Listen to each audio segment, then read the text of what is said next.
I'm disappointed in every one of you. I'm sorry, I didn't mean to offend you. I'm disappointed in every one of you. I kiss you on the mouth. No, I'm not cool with that. Just, I'm sorry. One more time. I'm disappointed in every one of you. I mean, I'm dealing with degenerate animals. I'm disappointed in every one of you. Disappointed in every one of you. All right, come on. Honestly, I can't do it no more. I'm disappointed in every one of you. Let me tell you why. It's gonna be all right, Nicky. Go ahead, shoot. We just killed a fucking man. What are you going to do about it? You're happy because you got nothing. You don't got a thing. You're happy because you got nothing. Lomito! Got nothing. I want to get out. I want to get out of this rat hole. I want to get online. I need BDA boxing.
Alright, enough introduction. Sorry about that, guys. Welcome everybody to another Second Renaissance podcast.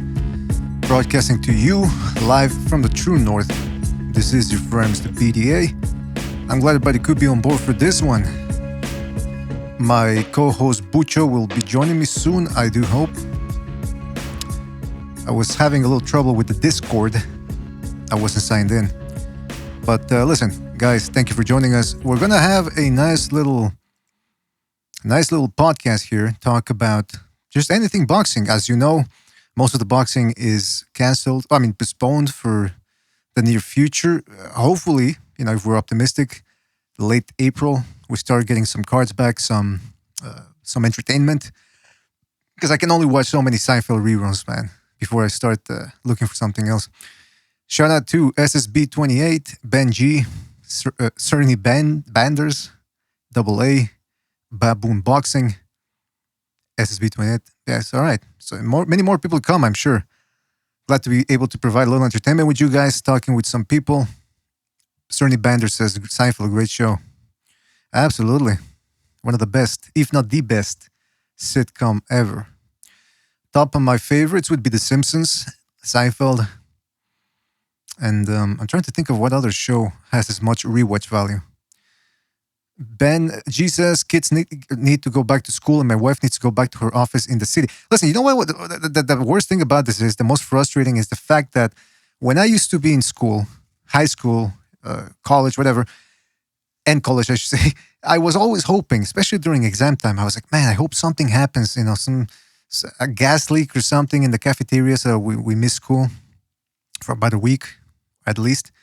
It never happened. Now these kids, they had spring break, and whoops, this fucking thing here comes along. And they get to stay home for at least 2 weeks. Good for them. Oh, good for you. Do I have that soundbite there? I think I had that soundbite. My pussy hurts. No, that's not the one. Shut up for a minute. Shut up for a minute. That's, what's his name? Robert Blake. But no, I'm looking for the one. Are you not entertained?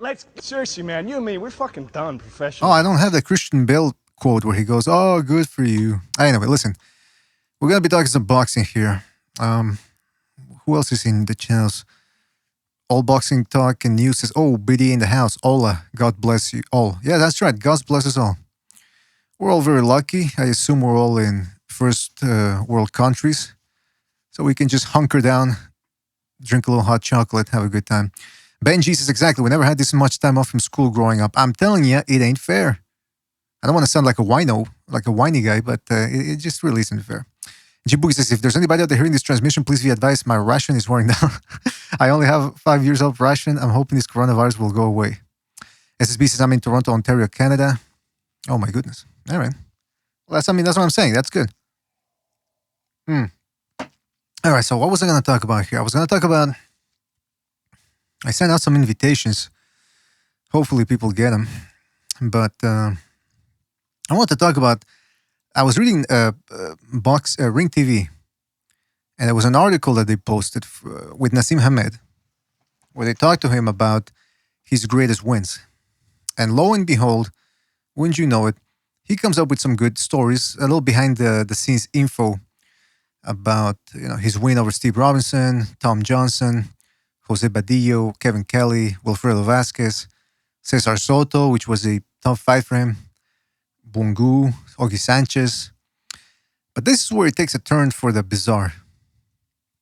You know what? I would rather talk about this with Stu or somebody else. But anyway, if they come along, hopefully they come along, we can have something done here.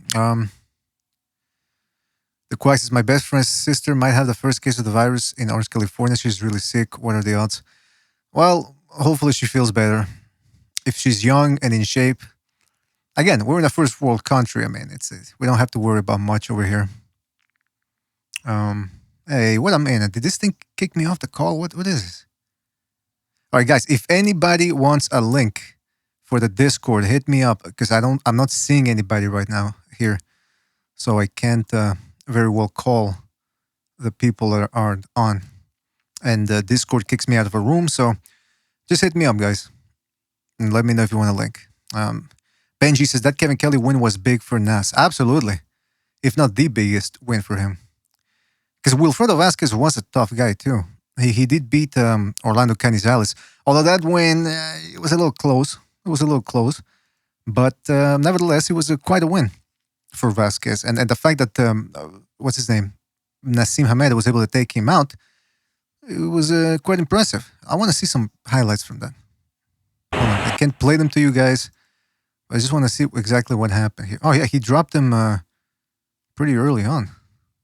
Man, that Nassim Hamed, man, he had this deceptive power, almost like Manny Pacquiao, a little bit, where it didn't seem like he was putting down much into his shots, but he just touched you or touched his opponents, and down they went. It was really, really interesting. And oh shit, I'm just watching some highlights here. Anyway, yeah, he was pretty good. So what does he say? You know what? Let me read to you because I bought a magazine here a couple of months ago. It was the excuse me, the Hopkins issue, no, February 2002 issue of Ring Magazine, which obviously the title doesn't do it justice. It wasn't released on February 2002. It was released on October, I believe. October, November. And it covers Hopkins' win over Trinidad. But in there, you guys remember, this was right after 9/11. And they had an article here about, in crisis, how boxing steps up. Now, you know right now, no sports are in there. They're delayed for the moment. So, wait a minute. People didn't get a notification? Gosh darn it. What is that, Bucho? What's going on? Don't tell me we're getting blacklisted. What do we do? We didn't do squat. We're good boys here. Very good boys. Anyway, they had this article about how boxing responds to national crisis. Now, there was World War I, and I didn't know about this. Maybe, you know, a guy like Mark, aka Unrivaled, he would know about this, but there was this guy named, this guy, you know him, Jess Willard. Probably have heard the name. Jess Willard, heavyweight champ. And when World War I started, he apparently sent a message to the army, the U.S. Army. And he said, I mean, I don't know if this is true or not. Again, I read this in Ring Magazine. I'm reading it right now.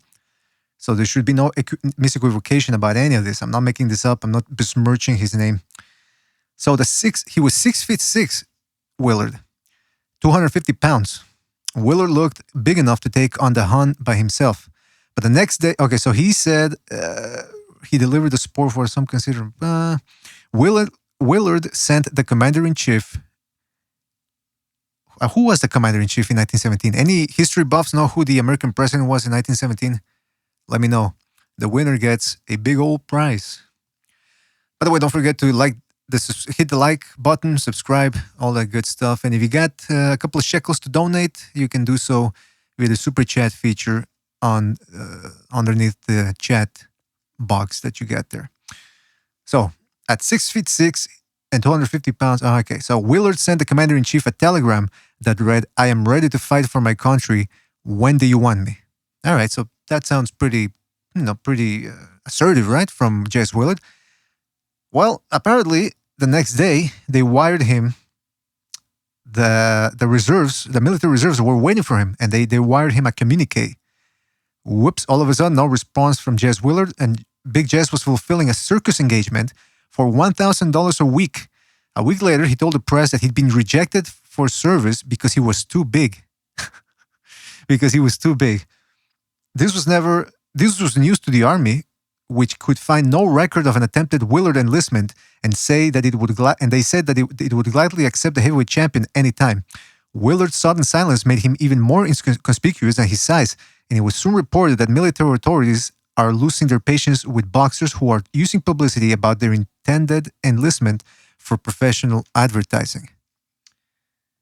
Willard wasn't the only one. While even college track meets featured athletes tossing hand grenades with the pins removed as training for military service, professional boxers weren't exactly tripping over one another to get into the war. Many, however, did eventually end up as fitness instructors in military camps. Long story short, Willard was going to fight some other dude, the Minneapolis plasterer, Fulton. What's his real name? Hold on. Fred Fulton. but the fight never took place because people they saw it in bad taste. The fact that neither of these guys enlisted and that they were going to be making money, despite the fact that they were saying that they were ready to join the military effort. All right, so G Boogie wants a link. How do I? Hold on a second. There we go. Okay, I'm calling G Boogie there. Chris K says, "Hey, Doom Eternal is coming out tomorrow, right? Solace for anyone stuck at home." Oh, is that right? Doom, the video game. I could still play Doom, the old game, the original, but I don't know about that. I mean, I haven't played video games in a long time, and I fear that if I start, I'm never gonna get anything done. So, and right now, it's the perfect opportunity to get things done. G Boogie, are there? G Boogie, okay. Cerny Bander says they need to make a big boxing video game. Yeah, they really should, man. I mean, what's the hold up here? PED says, "What's up, guys?" What's up, right back, PED. You know, the thing about Nassim Hamed, though, that I was talking about, because I got sidetracked by the Jess Willard article. The thing about Nassim Hamed was he had speed, he had power. Yeah, he was a little bit uncoordinated and very, very cocky. And I don't know if you guys have seen that documentary where it was in the build-up for the Barrera fight, and they said that he wasn't training properly. Oh, the Quack says, "Never mind, it was Woodrow Wilson." All right, so that was Woodrow. So they were having none of that, of Jess Willard and Fred Fulton pretending. Well, actually, it was Jess Willard more than anybody who said that, "Oh yeah, I'm going to join the army. I'm going to do this. Where do you want me?" And then when they sent him back a communique saying, "Hey, listen, we got a spot ready for you in the reserves," all of a sudden he wasn't so eager to go to the army. And I can't blame the guy. Look, if you're 6'6" tall, you're a professional boxer, champion of the world, you're slinging dick all over the city, I'm sure, banging every fucking slut you meet. Are you really gonna risk your ass in World War I? Nah, I wouldn't have done it. By the way, I see we got Recognize the Matrix on the line. Recognize, are you there? What's going on? What's up, Recognize? Thank you for being on board, man. Thank you for having me. Like always. Oh, absolutely. Always, always. Listen, we're having a nice little fun show here because, again, there's not much boxing right now. Have you heard when it's supposed to come back? When boxing's coming back? Yeah, a delay, optimistic outcome. At least, well, let's say this. Boxing should be coming back somewhere in middle April. All right, good. It's not that far away. I got an email. From who? From boxing. Ah, Jesus, come on. thought you were being serious, man. No, I mean, look. I hope no other fights get canceled, but we got Chisora, Usyk. Got some good fights coming up. I don't know what's going to happen with Casemiro and Inoue. How long is that getting pushed back? There's some good fights that so far, are gonna get pushed back for later dates. And I'm not sure when, because obviously in different countries there's more problems, I guess. Hey, well, listen, if anybody can get their act together quickly, it's got to be the good old USA. Oh, of course. So hopefully they get, listen, there's too much money being lost right now. We need boxing, we need sports back, and hopefully they're going to come back. Dana White seems to be really, he seems to be really adamant about holding events, even if there's nobody there, Bradley. He wants to make that pay-per-view money. Yeah, he's suffering. We got Chris K, who just donated with a super chat. Shout out to Chris K. Thank you for the contribution. He says, Khabib vs. Ferguson will take place on the moon. Well, that wouldn't be so bad. As long as it happens, why not? And you know what? Hasty Revolt says, King Bucho, nope. April is unlikely. May as the earliest, unless it's Japan. Japan is out until April the 15th. COVID-19 is not so prevalent in Japan. All right, well, hopefully, like I said, the United States and what's his name? Canada get our act together over here, and we can proceed as usual and get our entertainment back. Bucho keeps saying YouTube shadow banning YouTube Mr. channel. BDA. I got a Yes. couple of friends from Japan that's telling me the pandemic that's over there is not really as, predominant Hmm. and is subsiding.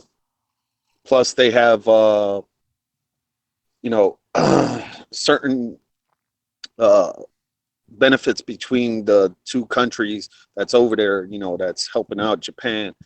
They got their own, like contamination place that they helping out people that are contaminated to, help the Japanese society over there. Hmm. So, Well, that's good, and that's a country with a highly concentrate. What's it called? Condensed population. So the fact that they don't have shit over there and that they're actually combating this is actually good news for the rest of us. It means that we can, now that nobody's going out anymore or less than before, hopefully things get back to normal within the next 2-3 weeks. I'll say more likely like in 2 months. Whoa. Well, we'll see, man. We'll see. Anyway, listen, That's guys. being optimistic. Yeah. Blue collar Because sport. they already have there's a manufacturing or a doctor that works hand in hand with the government, and he came out about 2 weeks ago or so and said it depends on if the government would allow the testing to go by quicker, because they have to do 4 weeks of testing with animals, and then after that they can expedite it faster if the government allows human testing after the 1 month of testing of animals for the vaccination. Well, listen, we'll have to see, man. Also, what I wanted to ask or talk about, rather, because I was talking before you guys came in, I was talking about the Prince Nassim Hamed. He did an article, or they did an article with him about his best opponents and all that. And he goes to talk about here. Look at this. He says the dream fights for a prince. And so he tells us how he would have done against his 5 opponents. Okay, so he goes, Johnny Tapia. Johnny Tapia was offered way more money than he would get fighting anyone else, Hamed said. Probably double or triple the amount, and he wouldn't risk it. And do you know what? I don't blame him. Johnny Tapia was an amazing style for me because he was like a goalkeeper. He stopped a lot of shots. As good as he was as a former world champion, he would not have been able to take the power. He's talking about his power. But then again, there weren't many featherweights who could. So with that one, I agree. The Prince could have taken out Johnny Tapia. I mean, at that time when Nassim Hamed was at featherweight, so we're talking, 99, 2001, he was a 126, and Tapia, I think, was a 118, right? 90s, yeah. I think, I'm saying John. Yeah, I think believe Johnny. It was late 90s, right? Well, what I'm saying is Johnny Tapia at that time was in 115, 118, I believe. So he would have been going up 8 pounds to face a hard punching Hamed. So if from that prediction, I can see it. I can see Hamed knocking out Johnny Tapia. But then he talks about Eric Morales. He says, Eric Morales was an amazing world champion. I saw him recently at the WC convention in Baku, and I would have gone up and gave him my respect, but he didn't want to speak to me. The reason for that is he was always afraid to fight me. I mean, come on. Do you guys think that's the real reason why? No. Hell no. Hell no. I mean, if it's even true that Morales didn't want to talk to him, okay, let's say he didn't want to talk to him, but because he was afraid of him, that back in the day he would have knocked him out. What does 20 years ago have to do with today? You know what I mean? It's like Eric Morales would have boxed his head off. Well, let's see what Hamed says about that. Eric Morales would have countered him to death. Well, let's see what Hamed has to say about that. He says he was offered. Hold on, let me put it back up here. He was offered untold amounts of money, but he would not come to the table. I always found that strange because of how good he was, his achievements, and who he fought in the sport. But I always felt in my heart that his style was absolutely perfect for me. Yeah, perfect like Marquez. Oh. I think you mean Barrera, right? Yeah, like Barrera. Perfect for him. Yes, that's what I meant to say. But Marquez too would have destroyed. Listen, those three-headed monsters, those three-headed Mexicans right there, you could call them monsters. They would have beat Prince Nassim. Well, here's my thing though. Hamed says he would have knocked out uh, Morales. Now I'm thinking, is it really that crazy to think that because Morales wasn't exactly a defensive wizard in there, and he liked to mix it up. He wasn't averse to. I mean, just look at it when against Paulie Ayala, against McCullough, against Pacquiao. He's winning the fight and he goes all out. So isn't it? Is it really that outlandish that maybe he walks into something from the Prince? It's not really that outlandish, but see, the difference is Prince thinks that, like, he went to Barrera, he said, I'm going to walk through him. Okay, what happened? He walked through a couple of Barrera's punches, and he was like, oh my God. Yeah, nobody can tell unless you get in the ring with him. Yeah, I agree with what G Boogie just said because these guys obviously they'll never fight. It's never going to happen. They didn't fight back then. But if you just look at, I just look at historically how good they've done throughout their careers, and I would say it looks to me like Morales would have beat him. But like you said, is it out of the question that he could have beaten guys like Morales?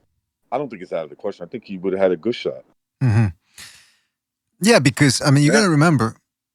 Fucking Barrera said it after the fight. He said the blueprint was. I don't remember if he said it, but I remember people were saying, which made sense. If you jump right at Hamed, that's what he wants. Remember Kevin Kelly, Agapito Sanchez, when these guys had him out or they dropped him, and they thought they had him out, they went for the finish, and what happened? Boom, they would get caught. So Barrera never fell into that trap. Morales, on the other hand, he seems like the type of guy that just he's insane. He would just go balls out and try to trade with Hamed. And I don't know. I mean, I know he's got a good chin and on, and he did take 12 rounds of punishment against Pacquiao in the first fight and was able to beat him. But I don't know. But I will still say, yeah. I'm sorry. Yeah, I don't think Morales, even though he was a warrior, like all the fighters that they all warriors, but I don't think Morales would do that because Morales is more of a counterpuncher. It's just like what Recognized Matrix was saying. Those three-headed monsters, they basically their boxing style resembled each other's boxing style. They were more of a counterpuncher. That's right. And they're going to set you up. They're going to set traps. They're going to favor their style. You know what I mean? They would never, of course, they Mexicans and they had cojones and all that shit, but the whole thing is they were calculating Mexicans in the ring. Smart. They were very tactical, smart fighters, Yeah. And right up until Pacquiao came and fought all three of them and have victories against all those guys. And two of them have victories on him. You could say that they were on their way of becoming like some of the best featherweight fighters in the history of the game. I still say they are. They still some of the best. There's guys that I would have taken over them, like Salvador Sanchez, obviously, right? Azuma Nelson at super featherweight was awesome. But not too many, there's not too many guys that were better than those dudes historically in boxing, right? In that weight class, those guys were the best. But Hamed was good too. He was very good. I just think he would have fell a little short against those guys because he's short.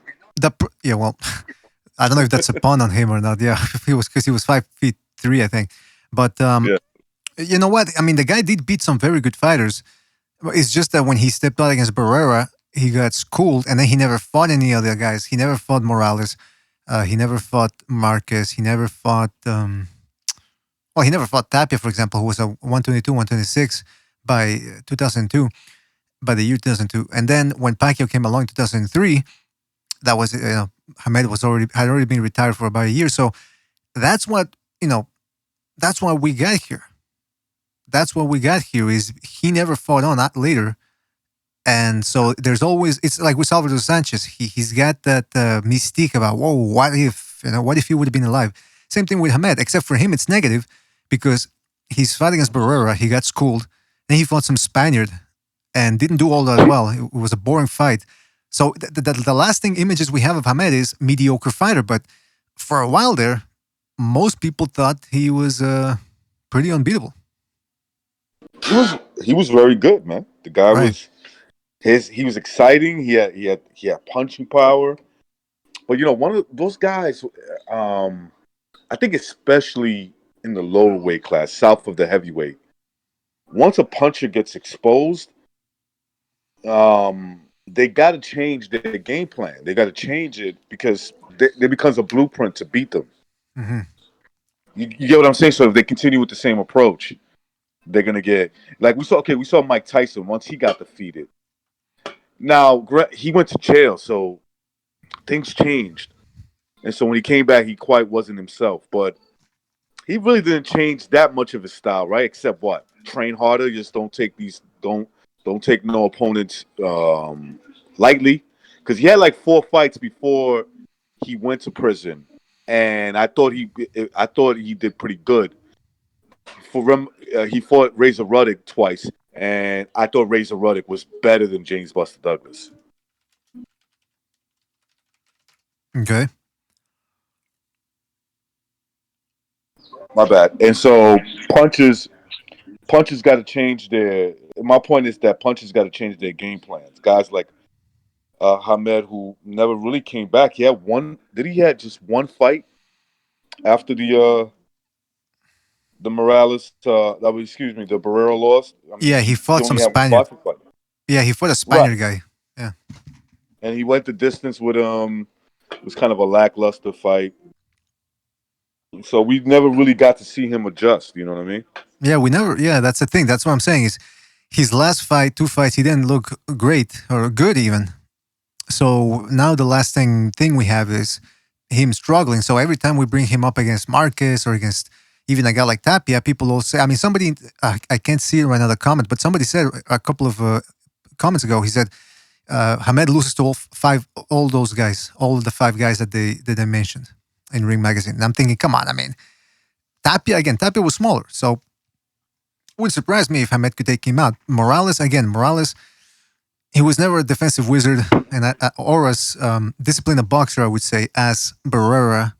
He didn't, now that I think about it, Morales didn't have great footwork. Do you remember that? I mean, the way Barrera fought, let's say, Rocky Juarez in the rematch, or even Hamed, where he stayed away from him and, moved side to side. Morales, I never really saw him do that. Even when he fought Pacquiao, he was more focusing on counterpunching. But he would, against Pacquiao, there were a lot of instances where he would just block. I mean, stand his ground, block, let Pacquiao hit him with 2-3 shots, and then try to counter in between those shots. So, if that happens against Hamed, I don't know. What do you guys think? Yeah, Marquez kind of reminds me of a smaller Triple G sometimes. I like that comparison. In the footwork, he could, if you looked at some of Triple G's old fight, he can maneuver, but he never chose to do it. You know what I mean? And his brute strength and his counterpunching ability to be able to set that person up. Maybe, man. Maybe. But I think you guys are right. I think I would favor Morales over Hamed just because of the fact that Morales did beat Barrera one time. I mean, Morales never got schooled against Barrera the way Hamed did. And on top of that, he fought Pacquiao and did very well in the second fight, even though he lost. And of course, he won the first fight. So I'm going to go ahead and say, yep, Morales beats Naseem Hamed. By the way, we got Apology Man in the house. He says his gym is still open. Whoa, shout out to Apology Man. His gym over there in England, things aren't as closed as they are here in Canada. Again, gyms closed and all that. So it's nice for you, Apology Man. Try to try to take advantage of that. So what else was I going to say? Oh yeah, okay. So next on the list for Hamed, so he says Eric Morales. Then he goes to home. Okay, so he says Morales was avoiding him. All right. We have Juan Manuel Marquez here. Now we know. I don't know if you guys know the backstory. According to Juan Manuel Marquez, the WBO, was it the WBO? Somebody never wanted him to fight Hamed. In fact, or Hamed never wanted to fight him. That's the mainstream narrative, I believe, that most fans talk about. He also Marquez also wanted to fight Morales, but apparently Bob Arum told him. And this is according to Marquez. According to Marquez, Bob Arum told him, "Look, listen, he doesn't want to fight you. What do you want me to do? Force him to fight you?" So with the Morales thing, maybe Morales never wanted to fight him because he had bigger fights out there. But it's the same thing with Hamed. He didn't want to fight him. So now let's see what Hamed has to say about that. I never refused or ducked a fight in my life. Looking back on it, Marquez wasn't flash. He wasn't awkward, and he didn't use lots of movement. He was a great fighter, but that was another style that I could have beaten easily. It wasn't meant to be, and I don't know whether that was down to managers or promoters, but the fight not happening certainly wasn't down to me. Okay, so he's taking no responsibility for the fight never taking place. I always enjoyed watching Marquez, but when Floyd Mayweather Jr. The schooled word him, easy a little too loosely, if you ask me. recognize you haven't seen anything yet, man. Hold on till wait till we get to bigger fighters. And when I say bigger fighters, I mean physically bigger fighters. But he says, I always enjoy watching Marquez, but when Floyd schooled him and barely took a punch just by using movement with no punching power, that showed me what I would have done with him in my prime.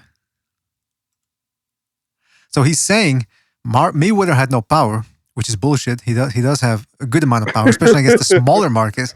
So he's saying, look, I'm just as skilled as... This is the way I interpret it. He's saying, I'm just as skilled as Mayweather, and I got punching power, so you can imagine what I would have done to Marquez. Guys, what do you think? Again, a guy who's,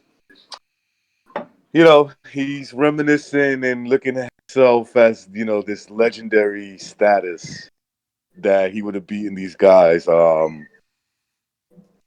I think Marquez would have been a worse nightmare for him, because I always thought Marquez was better than Barrera in terms of like that counter punching style. And so, yeah, I disagree with him totally. G Boogie, what do you think? Yeah, see, I can't say that all of the guys that we mentioned are not great. They all were great in their prime and all that. Their abilities, their ring IQ in the ring. But Hamed be stretching the truth sometimes, because if he really wanted to test himself after he got beat by Barrera, he was still in his prime. He could have fought all these other guys. So he needed to stop it and just reminisce that he was a 2-time champion or whatever, how many belts he held. He was unified, I think, once or something like that. So no, Hamed was a unified champ. I didn't even know that. Yeah, he had 2 belts at one time. Right. He took Kevin Kelly's belt. And I think it was, I'm not sure what belts it was, but he had 2 belts at the, that present time. But, he just needs to just leave it alone. He was great. They all were great. Johnny Boy, if he was on, he would probably say, fuck Ahmed. But, I'm just saying, each fight, if he would have tested himself after he lost to Barrera, then he could have gone and fought the other guys and, test himself at that time. But he was complaining, saying that he had hand problems, right, and all that other stuff. Okay, take a hiatus off. Go see, you got millions. You telling me you can't go see a doctor that specializes in the hands or stuff like that? Come on. Wait, who said that? What is it? You talking about Nassim? Yeah, Nassim. He said that it used to hurt his hands too much, and it was unbearable for him.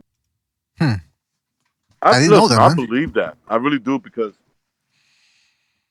if you I'm like you guys sparred, right? You know how it is. If you Absolutely. spar long enough, and sometimes if you're using smaller gloves, you start feeling it in your hands. You're like, "Ah, man, I gotta take it easy with this hand, and until you get like, I don't want to say your wind back, until you get that feeling back in your hand that you could let it go.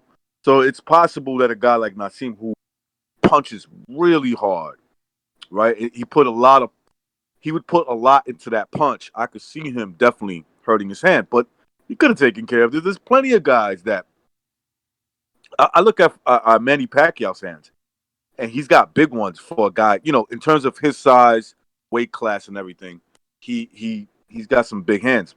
You telling me Manny Pacquiao didn't break his hand several times?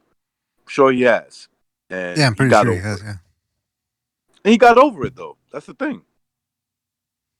It's a mental thing. It's a mental thing. If you think it to yourself, "Oh man, I'm gonna break my hand. I'm gonna break my hand," it's gonna fuck with you. But if you can get, I'm not, and I'm not saying that wasn't the issue with Hamed, but Hamed's whole thing was if his hands was bothering him, it was a mental thing that was obviously keeping him from adjusting with the gloves. You learn how to punch different. What's the guy that talked about it? He broke three of his knuckles. The guy that knocked out Kovalev. He said he learned how to punch with the two knuckles. Oh, Alvarez. Alvarez? Yeah. Yeah. You Huh, learn how to interesting. punch, man. You learn how to punch differently. First of all, you got padding. You got gloves on. You should learn how to punch different. It's true. Yeah.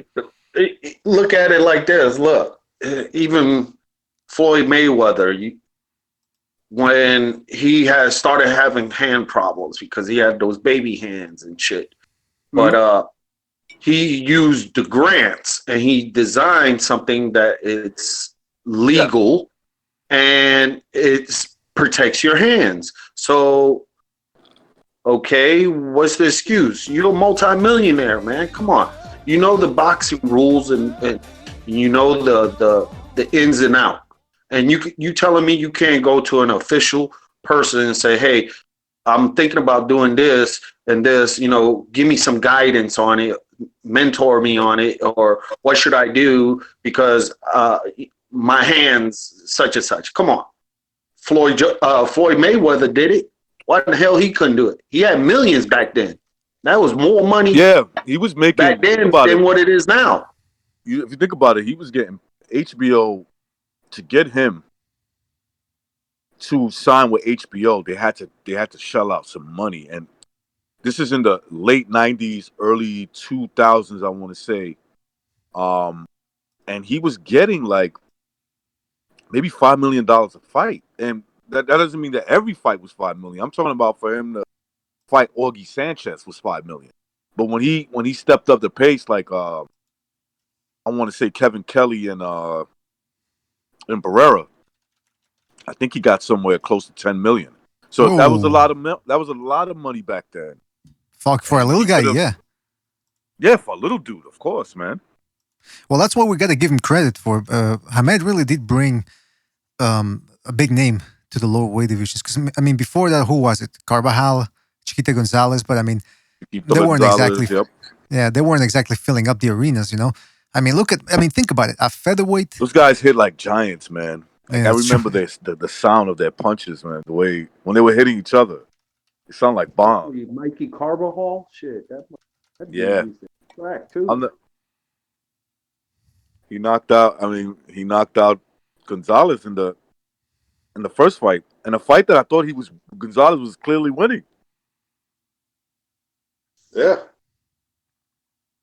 But yeah, but what? Then the boom just came, bam, knocked him. Yeah, man. I mean, listen, when Johnny Boy's hold on, Johnny Boy wants a link. But yeah, I mean, what I'm saying is that think about it. Fucking what's his name? Kelly and Hamed, they filled up Madison Square Garden. Yep. This wasn't Mike Tyson. This wasn't Oscar De La Hoya. This was two little guys, two featherweights. Two little dudes coming to MSG and filled it up. And that was an exciting fight. Oh, absolutely, yeah. Well, Kevin Kelly knocked him down twice, and he knocked Kevin Kelly down 3 times. I think so. Yeah. I think there was one knockdown that wasn't called, I believe. There was the 2 knockdowns that Kelly got. The first one was definitely legit. The second one was more of a technical knockdown. His gloves hit the floor, so it's Right. it's a knockdown. And by the way, Hand History Vault says, wait, what? Gonzalez and Carvajal, those fights were huge with fans. Yeah, they were huge, but what I'm saying is HBO, when they brought Hamed over, they paid for a billboard. They were doing all this promotion. They weren't doing that with Gonzalez and Carvajal. I don't even know if that fight was on HBO. Was that fight on HBO, Gonzalez Carvajal, or was that Showtime? I don't remember. I don't remember either. And by the way, we got Johnny Boy. We got Johnny Boy on the line. Johnny Boy, you there? You know who I know would definitely know that shit, right? Fucking McGregor, the boxing encyclopedia. Yeah, what's he calling himself now? Spud? No. That's not him. That's his alter ego. Yeah, that's not him. Oh, okay. No. Not even that, G Boogie. It's this little thing that just took over. I don't know what's going on there. Yeah, it's a potato with pubic hair. Oh, come on. It's two different people. One of them's verbal Kent, the other one's Kaiser Soze. Okay. Yeah, I'm sure. Now here, but no, yeah, I got shadow banned BDA, so I'm gonna be. But how do you know you got shadow banned? Because nobody's getting my notifications when I go live. I'm not getting Johnny's notifications either. No, Yep. So I'm basically got put on the shelf for a month. BDA, because I went on that drunken rampage a few nights ago, and then I made that fucking thing about I don't give a. I said fuck Roger and this and that. So. Well, I'll tell you what, man. Here at BDA Boxing, I love black people. I love black people. We love everybody, and I'm sorry to hear that, Johnny Boy. I'm sorry. I'm sorry to hear that, Johnny Boy. But listen, you speak your mind, and if they, let me just say this, BDA. It couldn't have happened at a better time, considering there ain't no fucking boxing going on anyway. So if I was to get put on the shelf for a little bit, now's the time, because there ain't no boxing anyway. Exactly, they put you on the shelf, man. They put him on the shelf. Like Joe Bananas after he tried to whack the commission. They put me on the shelf. They threw a little water on you because you were getting a little too hot under the collar there, sailor. So they had to cool you down. I pictured Johnny Boy saying they put me on the shelf in the same manner that Tommy D, when he looked at De Niro and said, "What do you want from me? It was a good shot." When he kills Spider. I thought he was gonna say they took my thumb, Charlie. Well, anyway, listen. That was a class. My grandpa fucking loved that movie right before he passed. The Pope of Greenwich Village. Oh, he loved it. Fucking. Can you explain to me why Mickey Rourke's character and what's his name? Eric Roberts. Eric Roberts. Why were they holding? Yeah, Eric Roberts. Why were they holding hands when they were walking down the street? And that seemed a little, They were cousins. They was just holding each other's arms, bro. Crossing arms, bro. They just fucking shooting the shit. I didn't recognize G Boogie. You guys, they're Dagos, bro. Well, that's what I was gonna say. Recognize G Boogie. You guys are from La Raza. You guys are from La Raza. Would you do that with your fucking friends?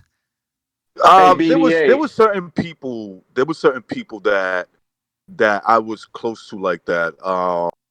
Like I have an uncle named Vinny. Uncle Vinny. Vinny boy. He's Italian. He's not my blood related uncle. He was married to my aunt. But he was a friend of a friend. You get what I'm saying? And he would come up, and I felt comfortable when he did it because it's the way he did it. It's not. He would grab me or smack my cheeks, and I'm talking about my face cheeks, right? He would grab your cock, fondle your balls. Yeah. No, nothing like that. Listen, if that's the way you do it, that's the way you did it. I mean, we're not gonna judge you here. Give me some chon chon. Listen, the point is this, man. What was I gonna say? G Boogie, you were gonna say something? Normally, no, but in terms of like a old school guy with like that kind of reputation, and he was all about talking to you close and pointing in your face. Now let me tell you something. Oh, pointing what in your face? Do it. I'm like, whoa, calm down. I'm scared here. Oh, so I popped home, girl. I went over there and put her blinds and shit up for her. I popped her. Took a cherry away. What's that? Broke the cherry. Yeah, I broke the chair. I fucking. Well, I says. I was He texting. made cherry mash. I was texting. I was saying a bunch of dirty shit. I was like, "Hey, first I'm gonna use my the regular drill, then I'll give you my drill." First he gave her the emeralds, and then he gave her the pearls. You know. Hey, something wrong with that, man. Somebody's got to break the sexual tension. There's always sexual tension between a man and a woman, no matter what. I don't care what anybody says. Of course. It could be a simple hello. Hey, how you doing? There's sexual tension there. Yeah, that's right. I wanted to. I was reading the comments, and somebody says Johnny Boy should have been. No, who's? Yeah, YTBC United says I'm surprised Johnny Boy hasn't been banned yet. I mean, yeah, Johnny Boy, you go a little bit far sometimes. Yeah, but I mean, I've never actually said. I mean, listen. I have a feeling I know who messed with your channel. Can you say or no? You message me, bro. Well, look, they're part of. Just say that. If I had to take a wild guess, they've done this to like others. I think I heard one guy spoke on it. Somebody messing with it. Them messing with his channel. I'll shoot you a text, Johnny. Yeah, Johnny Boy. I didn't see the video you did on Roger Mayweather, but was the whole gist of it? Were you saying that you didn't care that he died? It was just like me going like, dude, he was a fucking toothless, crack smoking fuckhead. Like, well, there you go. See, the fact that you said that it's probably considered bullying or something according to the new the YouTube rules or guidelines. So that's probably why they shadow banned you. Now, some people are saying that they didn't get any notifications either when we came on. So, I mean, I don't know what that's all about, but well, and part of it, BD, I think part of it is that the fact that the virus is going around too, and there's no fucking boxing. But some of that is from that though, because then. And before I did the Roger Mayweather thing, like I said, I came home fucking smashed, and I went on a fucking stampede. I guess I don't even remember it. Mark told me I did it, so I guess I went on a fucking rampage or something on the stream. So for like 45 minutes. Yeah, Johnny was like Hulk smash. Yeah. Well, and then and then I quoted the fucking True Romance line again, and you know how that is. So, but yeah. I think a couple people got us upset by that, but what are you gonna do? Crime. Yeah, but hey, look at it this way. The bright side is I'm on the shelf while there's no boxing. By the time boxing gets back, I'll be back. I go take a vacation for 2 weeks. That's all. 3 weeks. But that's the thing, because even Red Glove Militant, shout out to Red Glove, he's asking who got banned. Johnny Boy didn't get banned. He just got shadow banned, which means his alerts aren't coming up. So if you wanted to, you could still be doing videos. So it's not. But people in the chat room are saying that they didn't see any notifications for our stream either. So again, let's not get too worried about it. Let's just continue talking and do the best show we can here. I need help, BDA. I need fucking help. No, I'm just kidding. Somebody flagged one of my videos, but it's under review, which is weird. I don't know who did it, but YouTube sent me one of these fucking notices. I mean, listen, I'm not YouTube savvy. I've never really been flagged, except that my first channel got deleted. I don't know how the fuck that happened, but every single one of my videos has to go under review. All of them, every one of them. Really? Every single one. Whoa. Some of them get monetized, some of them don't. Johnny Boy's philosophy is if I'm not getting any bans or anything, I'm not doing it right. Nah, fuck that, because I was making some cheese on there, bro. I ain't trying to, you know what I'm saying? Fuck that up. So I got to tone it down a little bit. That's all. Well, just a little bit. You don't have to go overboard with that shit. Well, I don't have to be talking shit about dead crackheads. Yeah, well, okay, come on. The Mother Teresa. Yeah, I mean, and fucking, well, and like I say, maybe it's because I got the conspiracy theory about Floyd and his girlfriend there going too. That might have something to do with it. Maybe. I mean, it's YouTube right now, and since the whole school shootings and all that, they're very strict on alternative news theory. So yeah. Since the school shootings. Well, I mean, yeah, those gosh darn shootings. What was the one that really sent people overboard? with Alex Jones Columbine? and no, not Columbine. I'm talking recently. The one in Florida. Oh, I think. Sandy Hook. Oh, yeah, it was Sandy Hook. Yes. All right, listen, guys. Let's get back to Prince Nassim Hamed here, because so he's saying he would have done better. Because Johnny Boy loves him.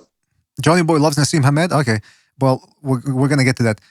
They did Ring TV did an article with the dude, and they asked him about his biggest wins to give a little rundown on how he felt about them. Then they asked him how he would do. What biggest wins? Okay, come on. Then they asked him how he would do. Then they asked him how he would do against the following 5 fighters. So he said he would do very well against Tapia. He said he Eric Morales was made for him. He says Marquez would lose to him, or that he would beat Marquez easy because Mayweather did it and he had no power. So imagine what I would do to him.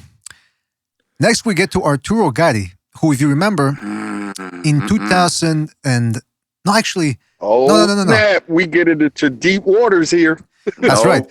So if we go to 1998, let's say 98, 99, Gatti, if I remember correctly, was still at 130 pounds. So we're not going to even bring up the monster that fought poor Joey Gamache. Okay, we're going to stick with 130-pound Gatti, which means there was just 4 pounds of difference officially between Hamed and Gatti. All right.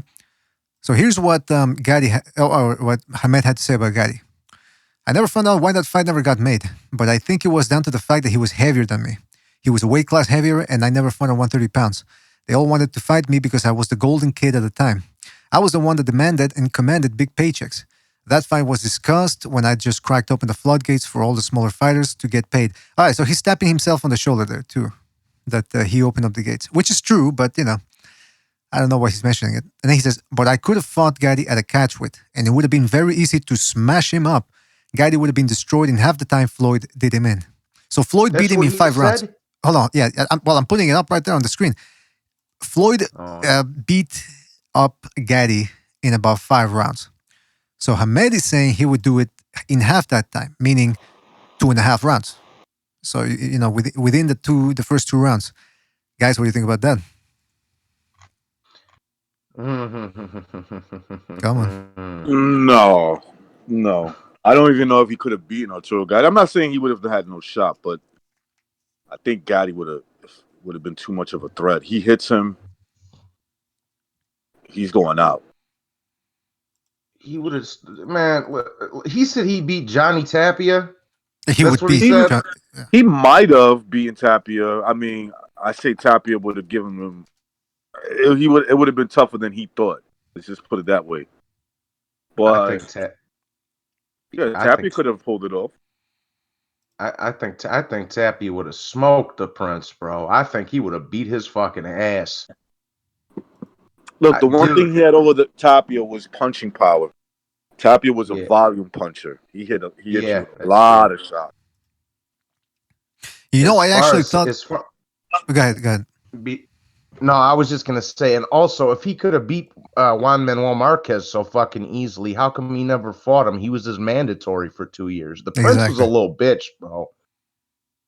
No, you're right, man. I mean, I do remember reading the whole backstory of why Marquez and Hamed never fought. I forgot the details, but I remember coming out of it thinking, it sure wasn't Marquez's fault that the fight never got made.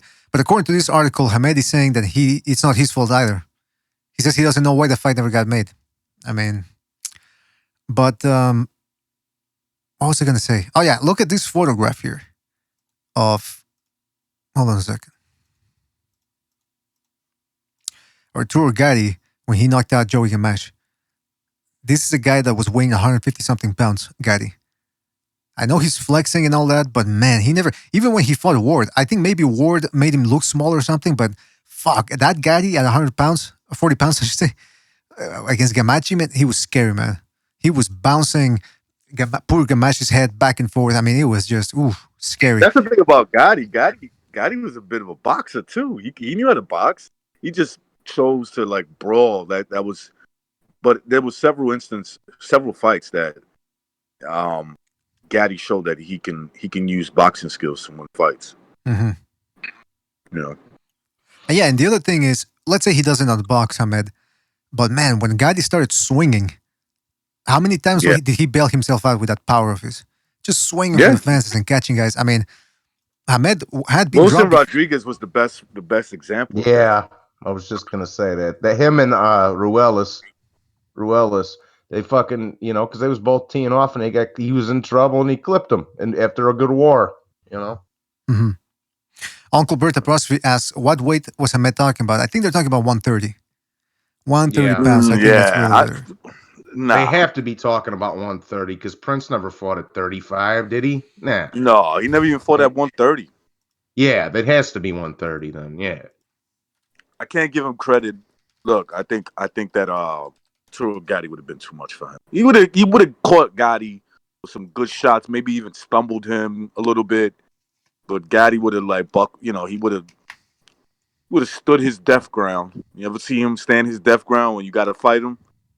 That's one thing he was good at, and he would have fucking beat the shit. He would have knocked him out. That's my opinion. He would have knocked out. I remember watching the Barrera fight with my pops. I think one of my uncles was over there and a couple of my cousins. So I was like 10 or something, and they was playing cards and chilling, whatever. And the Prince comes out floating out to the fucking ring in that ring or the magic carpet or some shit, whatever the fuck his gay ass was doing. But I already hated the Prince, and I'm 10 years old. I already hated him. I already didn't like him, right? And I'm like, oh my God, I hope Barrera beats this dude's ass, because I had already seen Barrera and Morales and him and Kenny McKinney and all these when I was a little kid. So I was like, man, I hope Barrera beats this shit out of this motherfucker.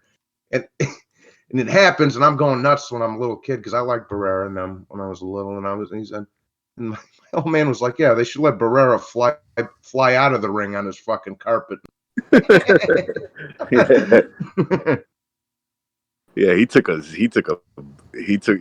that was a boxing lesson. I don't even know if you could give him any rounds. That fight was. I don't remember saying he probably won 2 rounds, if that. It was all Barrera just schooling this dude. Yeah, he slapped the fuck out of him. He slapped the shit out of him. You know what? Speaking of the Barrera fight, when Barrera slammed, I don't know if you guys remember, they got tangled up and Barrera was behind Hamed. And he drove him into the corner, slammed his head on the turnbuckle. Did you guys think, I mean, I know Hamed was a prick and all that, and I remember laughing when that happened and saying, yeah, but in retrospect, was that really necessary? I mean, he was already kicking the shit out of him. You know what I mean? What do you guys feel about? How do you guys feel about that? It's a fight, man. It's hard as emotions run. You know, there's a lot of shit that happens when you're fighting some dude, man. It's like at that moment, you know, you're not his friend. You're not there to make things like comfortable for him. I'm not saying you got to be dirty or whatnot. Just maybe he just didn't like him, and he was like, "Look, motherfucker, today you lose." Yeah. It's all about breaking the other guy's will. Pereira did not like all the shit he was talking. Yeah. And Barrera and all them boys for the most part, you know, but he's a proud dude, bro. Like you gonna fucking talk some shit about him, you better be able to back it up. Let me put it. It was satisfying to see, for me at least. But I'm a sick fuck. But I mean, it was satisfying for me to see him slam his fucking head in the ring post. It's like seeing Sonny kick the shit out of the boyfriend after he gave the sister the belt, bro. You know, I mean, it's just satisfying to watch. I never liked him. Remember what he said? Remember when he knocked out Augie Sanchez and he's like, I just praise be Allah that he's okay. You know, I just want him to be okay because Allah is good. It's like, all right, get over your power, bro. You're not that fucking much of a monster. Like, he's got to sit there and pray for him. Yeah, man. Because he hit him, you know. But he was the original Golovkin. Remember, Golovkin he said a big drama show. Hamed used to say, I bring action, drama, and excitement. Action, drama, and excitement. I thought, man, that was pretty catchy, man. I mean, the guy was he was one of them, you know, compared to like a guy like Hector Camacho or Joey Gamashi, he wasn't a complete nut job, but he was a little bit out there. He was on the spectrum of stranger boxing personalities. So he was good for the sport, but he was very cocky. And okay, you know what? We're gonna get to that. Hold on a second. Let me just get. Okay, so he says he would beat. Excuse me. He says he would beat Gatti easier than Mayweather did. And speaking of Mayweather, they asked him how he would do against Mayweather. This is what he had to say. That would have been an amazing fight. Okay, I'm not gonna try to do the accent. Now you have to bear in mind that I started my career as a flyweight, and I won my first world title in my featherweight debut. But honestly, I should have capped my career at junior featherweight. My best weight probably wasn't even featherweight. Floyd was at his best as a junior lightweight and a lightweight before he moved out onto junior welterweight and welterweight. It really didn't make too much sense to fight the guys who were 2 or 3 weight classes above me. But as great as Floyd was, if we take it into a dream fight, I had devastating punching power, concussive punching power, combined with my speed and accuracy. At my best, I will never allow a fighter to go 12 rounds without cracking him with one of my rocket launchers. One of his Hamas rocket launchers. Guys, what do you think about that?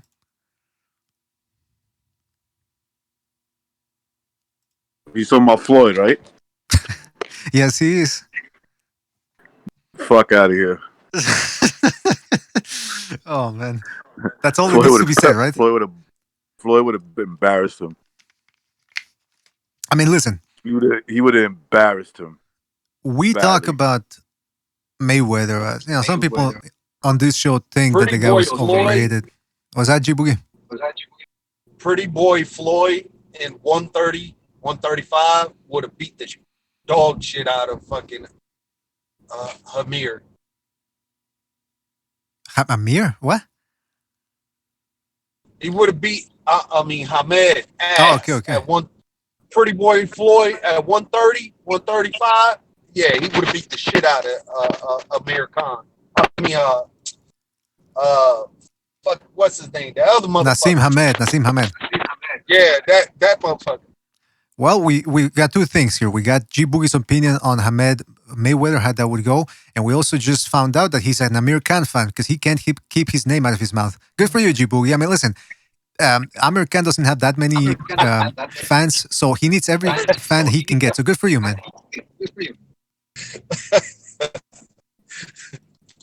But it's not. You're not pity. You're not a what they call a pity fan, right? Like you're just a fan because you pity Amir Khan, the fact that he doesn't have any fans anymore. Man, Glassjaw, Amir Khan. I was just confusing his name with the other dude, with Hamed. Oh, come on, because they're both Pakistani. So first of all, might as well call them each other. First of all, they're not both Pakistani. Hamed is from Yemen, and Amir Khan is of Pakistani descent. Although I would wager that he considers himself more of a Brit, natural Brit. Although maybe Stu would have something to say against that. But you guys get what I'm saying. I mean, he was. How come I'm hearing myself? Do you guys hear echo? Anybody else hear echo, or is it just me? When G Boogie has this. Oh, jeez. All right, open up the phone lines because I forgot to open them. Open up the portals. Well, not necessarily the portal. The portal would be StreamYard. But I just want to get people's opinion on Hamed, Nassim Hamed, and whether they think he's just. I think they. Well, your if I show will go live in. All right, if I go to the chat room, she's disrespectful. People are saying that he's fucking insane, Nassim Hamed. Fury Glove says Marquez would have landed that right hand eventually, no doubt. And history says, dude, Floyd lost to old Castillo. Who knows how the fight would have gone? I mean, come on. There's a difference between Castillo and Hamed. Hamed was not a pressure fighter. And Uncle Burnt Apostrophe says puncher's chance pretty much for Hamed. Even at that, I wouldn't really saying it.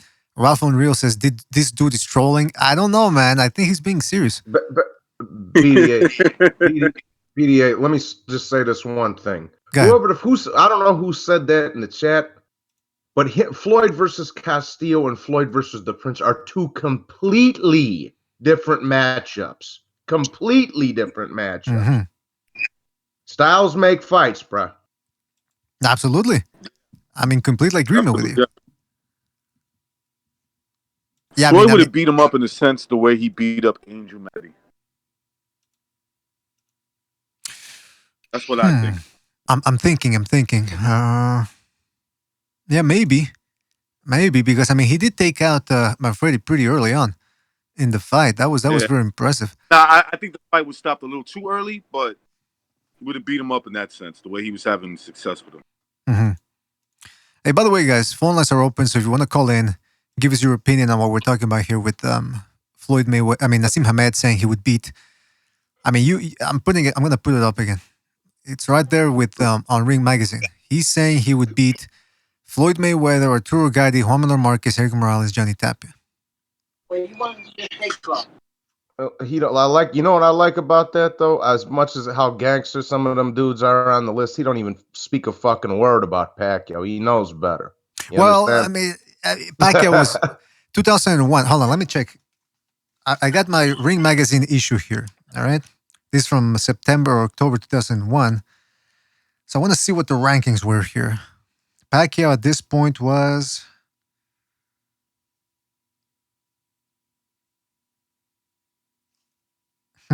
Hold on a second. He was rated number 3 at junior featherweight. Rated number 3 junior featherweight. And at that moment, Hamed was at featherweight. Remember, he didn't fight the rest of the year, 2001, after he lost to Barrera. So the possibility was there for Pacquiao. I think the reason why they don't bring it up is because they mentioned 5 fights that could have happened. Pacquiao was never on his radar at the time. In fact, 2001, what fight was it when Pacquiao finally made it in the on HBO? That was Leduaba, right? But I forget. Leduaba fight. Yeah. I forget which undercard that was on. Was that on a De La Hoya card? Leduaba was under a Mike Tyson fight, I remember. Was it Mike Tyson, Lennox Lewis? I'm not. No. That sure. was against Elisir Julio. Hold on a second. Right, that's right. All right, so 2001 January. No, Leduaba was it a headline or? No. It was on. I think it was on the other card, De La Hoya Castillejo. Hold on, let me check. I'm going here on my. They were the co-main event for De La Hoya Castillejo, right? Yeah. It was. De La Hoya versus Castillejo, June 23rd, 2001. Yeah, and he was a late replacement, I believe, and an underdog. So I think that's why they didn't mention this fight, because by the time they were talking about these 5 fights, it's between 97 and 2001, and at that moment, Pacquiao just wasn't a name. He just made it onto HBO that same year, so I don't think he was on anybody's radar to really match him up against Hamed. And it's interesting because Pacquiao fought on June 23rd against the aforementioned Leduaba. Then he fought in November against Agapito Sanchez in one of the dirtiest fights you will ever see. And then he fought Jorge Elisir Julio on the undercard of Tyson Lewis. So that's what he ended up doing right there. And by the way, guys, phone lines are open. Don't be shy. Call in if you want to talk to us. Anything goes. But I just wanted to start off with this, what's it called?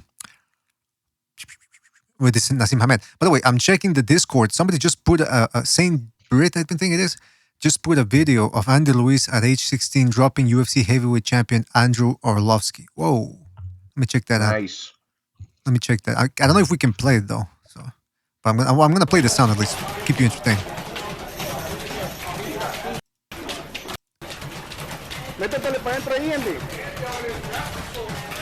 Hey, Arlovsky's got pretty good boxing. Huh? What's going on there?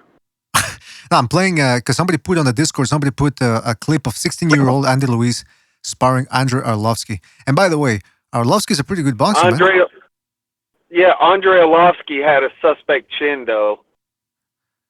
Yeah, but he dropped him with a body shot, though. Actually, I'm watching the video. I can't see the part where he drops him. What is this?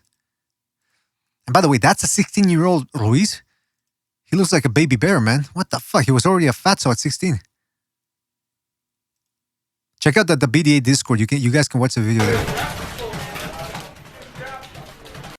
Hold on. I just want to catch this last part. Let's see if he really drops it. Train harder. I know I should have taken more serious, but no, it doesn't fucking show it. This is a weird video. It shows the sparring footage, and then all of a sudden it cuts to Luiz lying in bed, saying, "I'm sorry," It's like the Blair Witch Project or something. What the fuck is this? Anyway, who cares about this?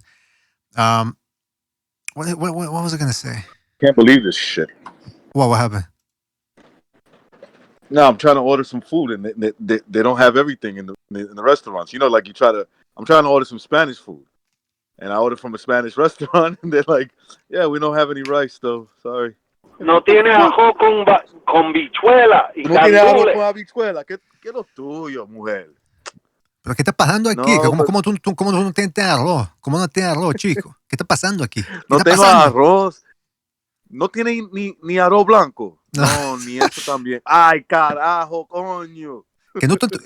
Que usted no tiene arrocito blanco. Arrocito. Que no tiene arrocito, cabrón. No arrocito. By the way, I said cabrón. That's on the you people from down south, more in South America. They don't say cabrón. I don't think that's more of a Mexican thing. Cabrón. Órale, cabrón. Órale.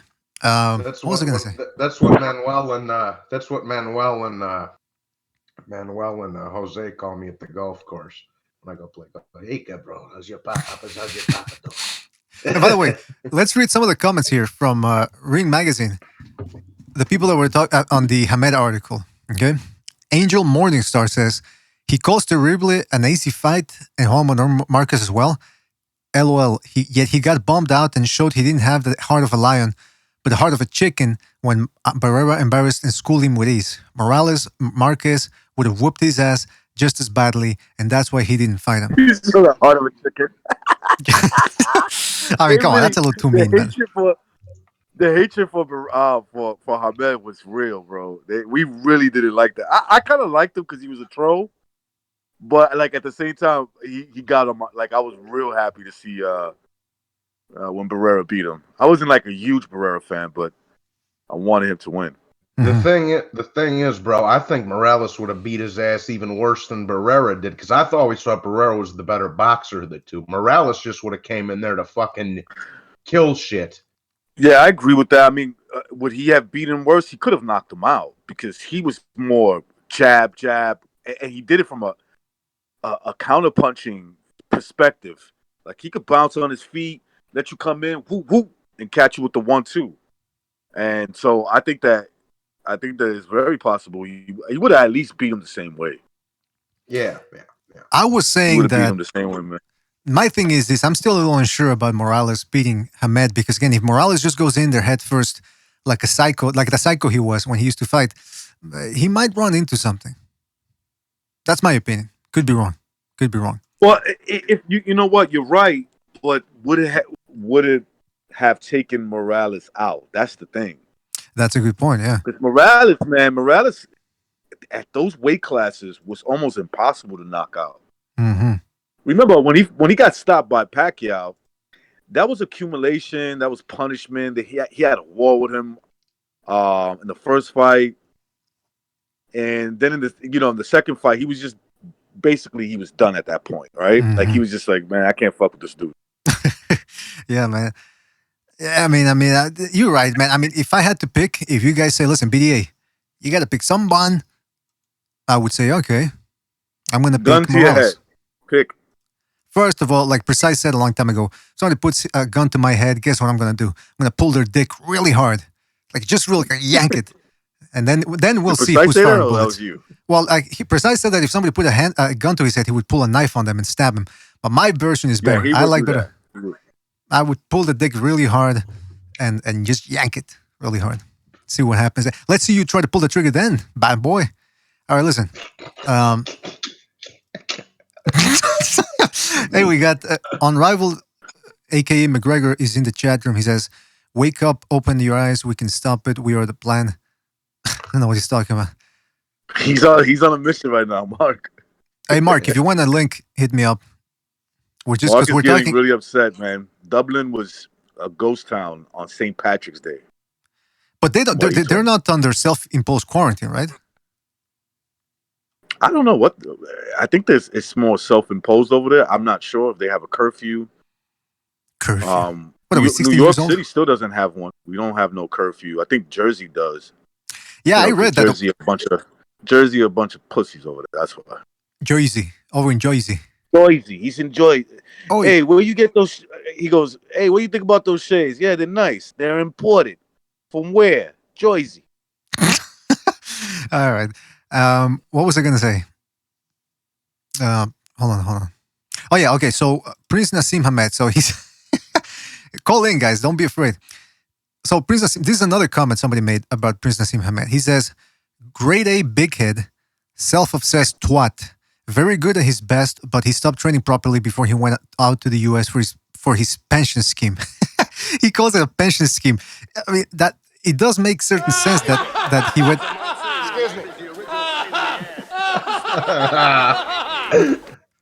I think he was a bit of.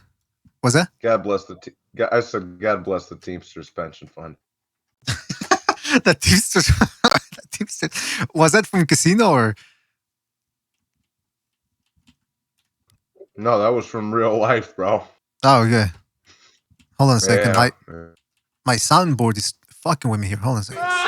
There we go. You're a damn preterist. All right, just get the hell out of here, huh? I got a goddamn campaign. All right. Could you imagine doing that? De Niro's the best. Yeah. That's a psycho laugh right there. Wait a minute. Max Cady was no psycho. He had legitimate beef, man. Legitimate gripe. Psycho. Call it All right, legitimate whatever. beef. I call it psychopath. All right. I mean, if you've never molested a high school kid, I don't know what to tell you. But She wanted it. Come on. Yeah, she was coming on to him. She was coming on to me. Come on, man. I remember we used to have a joke. One day, me and my friends, Bucho was there, by the way. We were driving back. It was like 2 a.m. in the morning. We were driving down an isolated, like there's not a lot of people in the street we were at. So it's 2 a.m. All of a sudden, we see somebody driving on the wrong lane. So we're not going to crash because, we're spaced apart. But this fucking guy is driving. I think it was a guy. No, actually, I think it was a woman driving the opposite way, okay? And that's when one of my friends, he said, "Oh, I think that was a woman." And we said, "Yo, imagine they crash and we go help them." And, imagine the cops show up and then we go, "Officer," because somebody made a dirty joke about it. Imagine if it's a woman, the woman is just passed out and we start doing shit to her. I said, "Come on, guys, let's not go there." And one guy goes, "Yeah, imagine the cops show up and she go, 'Officer, she was already passed out when we got there, man.'" So I had to add, "Officer, she was already dead." She was already dead. What do you want from Officer, yeah, that's my joke. My joke was, "Officer, she was already dead and naked when we found her. Come on, man." Oh, I had nothing to do with it. Anyway. Officer, I know what you're thinking, but I found her this way. Turn around, put your hands. Yeah, I don't know where that shit. I don't know where that shit on her leg came from. I don't know. It was there before I got here. Mm-hmm. I remember one time, man. There was this big fucking traffic we had. It was like 4th of July weekend or some. I forget what it was. And I remember, like, I couldn't move my car, and somebody kept fucking their horn. Like, "Hey, I can't fucking go anywhere with me." So they pull up, next to me. So it's a girl. This is the weirdest sight I've ever seen. So it's a girl. She's in there with a boyfriend.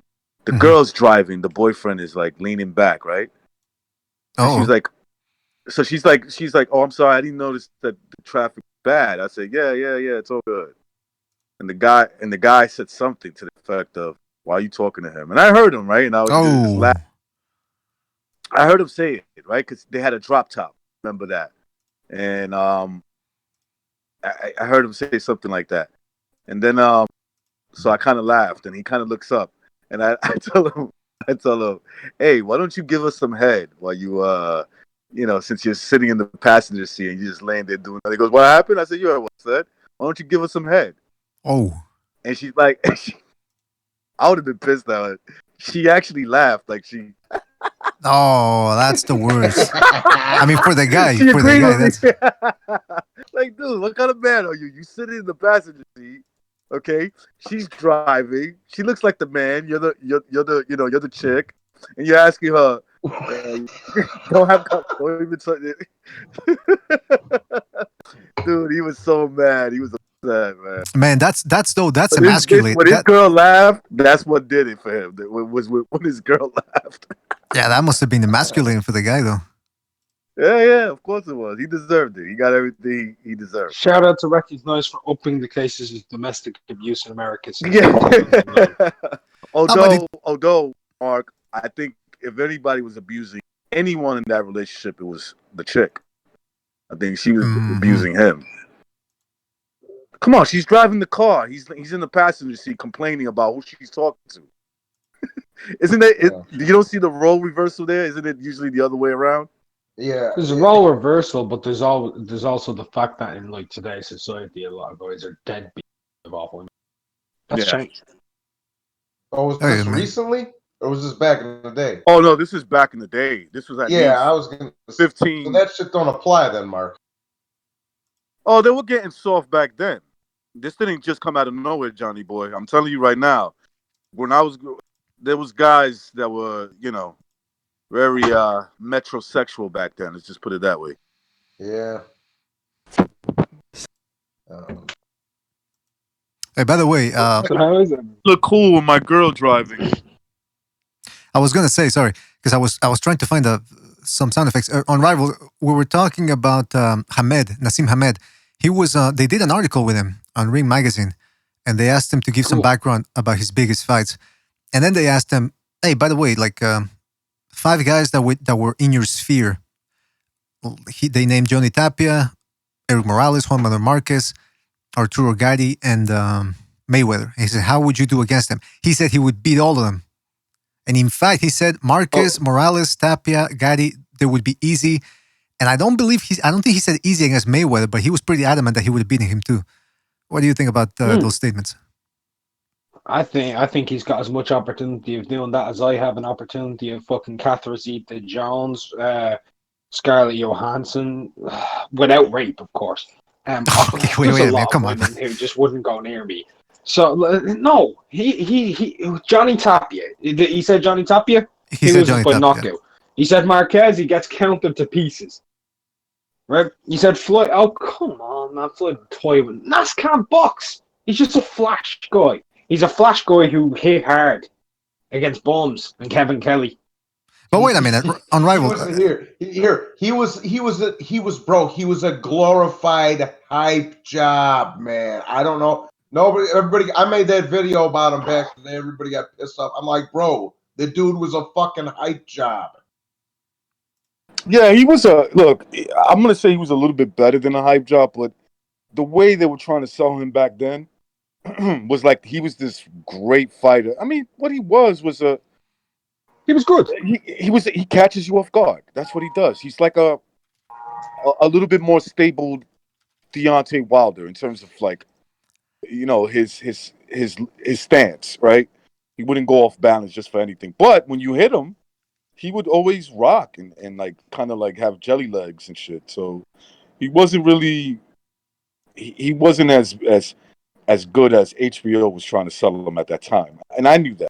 I knew that before he lost to Pereira. Nas was an all right boxer, very good showman. That's what he was. Yeah. You start putting him in there with legends like Marquez, That's the thing, though, because I mean, if you think about it, I don't want to be too critical, but if you look at how he did against Kevin Kelly, who was arguably his best opponent, if not one of his best, that guy went life and death with him. Morales, I know, by the time. Best opponent. Was that? Kelly is his best opponent by far. Yeah, okay, but his only true world level opponent. Yeah, but I said it's either his best or one of his best, and I would agree. It's either between, in terms of wins, it's either him or maybe Wilfredo Vasquez. But I mean, you look at how he went life and death with Kelly, and then you see how Pereira schooled him. So I'm thinking maybe Morales. But my point was that maybe Morales, it's a bit of a 50-50 fight because he runs into something big. Because the guy had balls. He wasn't going to box 12 rounds like Pereira did. That's my point of view. That's my. Morales would have hit him so fucking hard he would have converted to Catholicism. You understand? Mm-hmm. Yeah. We've been born again Christian. Hey, by the way, look, Kevin Kelly had a shaky chin, though, didn't he? Kevin Kelly had a shaky chin. Well, I mean, he never been knocked out at that point, but yeah, I've seen him hurt. I've seen him hurt before. He was vulnerable. always been. He was shaking quite a few times. And remember, Kevin Kelly was getting older at that time as well, and but he was a bit shaky, and like he basically got caught off guard. He got caught going for it. Is what he did, and I think if he'd have fought a little bit smarter, probably pulls that fucking win off, man. Look, let's put it like this: Nas wasn't old when he retired. Nas was hitting his prime, right? And the thing about Nas is he's saying that he can beat all those guys. He told us he couldn't when he retired after the Barrera loss. There you go. Hey, what was his official excuse? What was his official excuse for what? Like he just wasn't in it anymore? Or? Yep. There was some controversy also right after 9/11. What happened exactly? But there was remember they were investigating all these. It could have been bullshit. It could have just been bullshit in the sense that they over exaggerated. Supposedly, his father or somebody from his family sending money to Hamas. Nah, I don't think so. I don't think. I do remember they were talking about. They weren't aware of it. In other words, they would send it to a mosque that was giving money to a terrorist group. Allegedly, because you got to consider the source. Right. You get what I'm saying? You got to consider the source and then say, I don't know if I really buy that, you know? By the way, sorry, I want to talk about that, but there's some guy in the chat room, Leroy Latrell X. I suspect it's a troll. He says he wants us to talk about Wilder and Fury in the glove gate, and he says that we're mad.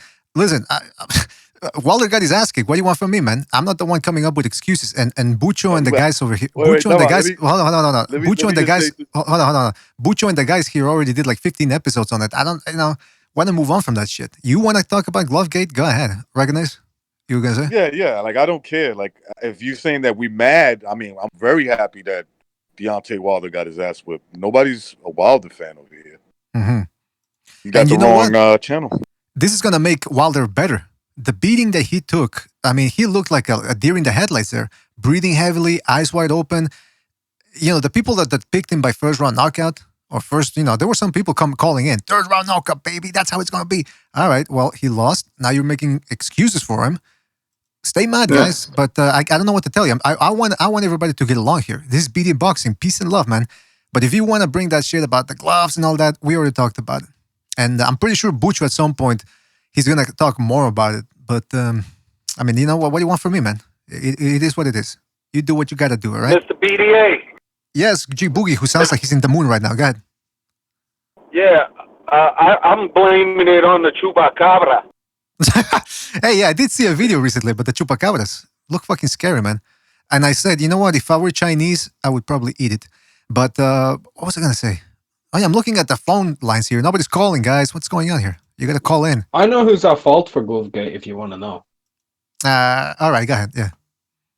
The Cabal. The Cabal?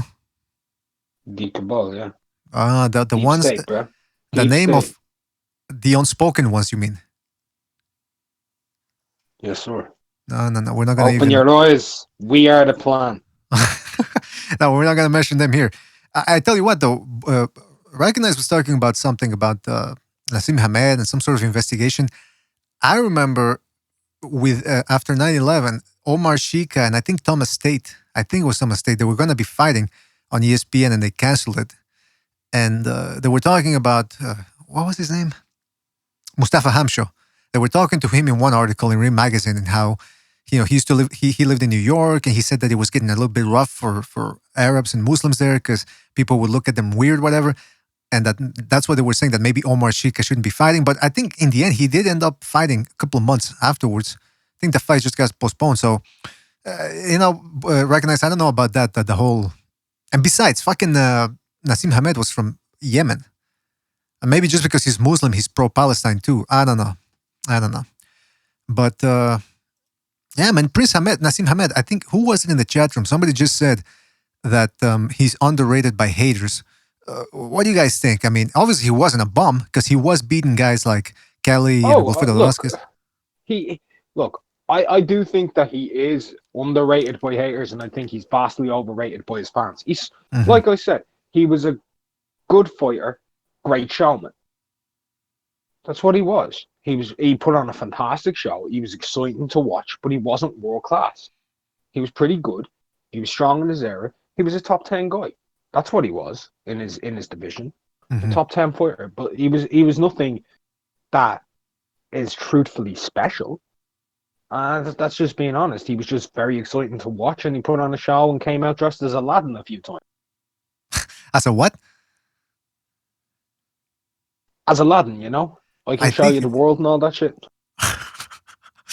I mean, listen, I think at the end of the day, he was pretty good, but the image that he left in our consciousness, I think Recognized and G Boogie spoke about this too, and I mentioned it as well, which is that he lost to Barrera badly. He looked awful against that Spaniard guy, Calvo, or whatever his name was in his last fight. So the last images we have of him is looking terrible. So it's the opposite of Salvador Sanchez. You know, Salvador Sanchez went out with that war against Nazuma Nelson, and for years, you know, we all talk about what could have been. It's the opposite with Hamed. With Hamed is, if he would have taken on Pacquiao, Morales, Marquez, any of these guys, they would have blown him out of the water. But, you know, I still think that if Hamed wanted to and he went into survival mode, he could have survived. He had pretty good footwork. I mean, hands down and all that, but... you know, maybe they would have blown him out. I'm not saying for sure. I'm saying maybe. Right. Now, listen, enough about Hamed. I just don't see him winning any of those fights. That's all, Mr. BDA. Like, no, I get you. Surviving's one thing, but winning, no. Yo, I get you. BDA. Yes. This virus is killing me. Johnny can't go to the bar and pick up a little hood rat for the fucking weekend. What the fuck is going on here, bro? Listen, man, fucking it's containing me. My expectation and hope. Don't take away the hood rats. What's that? Don't take away the hood rats. You can take everything away, just don't take away the hood. Nah, yeah. Hey, Johnny. Well, you don't just do go online and find a Hood Rats Hood Rats Anonymous website. A Hood Rats brochure. Johnny, I can give you a full plan tip, right? Straight up, make a Tinder profile, either go on as hand sanitizer or toilet roll. You'll get hundreds of swipe rights. I got you. Hey, you know what? 160 IQ right there. It's interesting that you guys mentioned this. How about Tinder and all those dating apps? Are they blowing up now that people, you know, because people can still go out, they just can't congregate in bars and all that. So is Tinder blowing up right now? I've been hearing that Chatterbait, you know, that whole website. Oh yeah, I know it. I used to work in there. I heard that. Yeah. Me too. Now I heard that that's after doubling in views over the last 2 days. The one I read, girls are striking hot. The one I read was that supposedly these chicks were, supposedly this one chick was making money. She was just sleeping, but leaving the camera on, and people were still watching and giving her donations. Horny motherfuckers, man. Horny motherfuckers. I wish I could do that. Just fall asleep with my balls all out and my dick out, and just go ahead. Come on, donations. No. You'll get views. It's just that you're gonna get views from the people you don't want. Yeah, that's true. Check you out. You talking Ryan Garcia type? Yeah, exactly. Yeah, well, listen. By the way, there's nothing wrong. There's nothing wrong with you know, girls. The fact is, girls don't pay. Girls don't pay for sex. Here's who's gonna check your thing out, BDA: Ryan Garcia, Amir Khan, Anthony Joshua, and fucking who's the other guy? Wait, Anthony Joshua. Anthony Joshua. What did he do? He's a pulse smoker. It's a. Oh, come on. But anyway, Johnny boy, and then you wonder why your channel's getting shadow banned. I mean, come on, you can't say stuff like that, man. Come on. What? What I said if you left your balls hanging out on the camera, he might take a peek. That's all. I think about this dude that I fucked last night, and how his dick was big and his ass was tight, sucking on my cock like a candy cane, rubbing on my balls and fucking out my brains. All right, I don't know who keeps playing that shit. Listen, that was pretty. Wow, that was pretty homoerotic. Guys, let me go to the chat room real quick to see what people are saying. Chris Knight says a month off. Ah, shit. He already moved the comment. Hold on. He says a month off doesn't mean we can still talk about the fight. If it didn't bother you guys so much, these guys wouldn't keep bringing it up on the shows. I think they're bringing it up because it's funny that people are actually making excuses and trying to make it seem as if Fury cheated. I mean, they're talking about him bribing a farmer for breast milk or something, or some special type of milk. Now they're saying the gloves. Next, they're going to say that he prayed to an elder god to have Wilder shot down during the fight. I mean, come on, man. I mean, it's enough. It's enough. I don't even want to. It's enough. He got his ass kicked. What do you want from me? Deontay Wilder's costume designer says, "Can I join the call and explain why Wilder lost the?" Who is Deontay Wilder's costume designer? Isn't that somebody we know who just changed his name? Or I don't know, but one of them is transgender. Yeah, I mean, this is who your buttercup was hanging out with. You know, you guys. I'm trying. We're also that video of those two designers of his was hilarious. By the way, did you hear when that guy started singing? The guy, the one of the designers.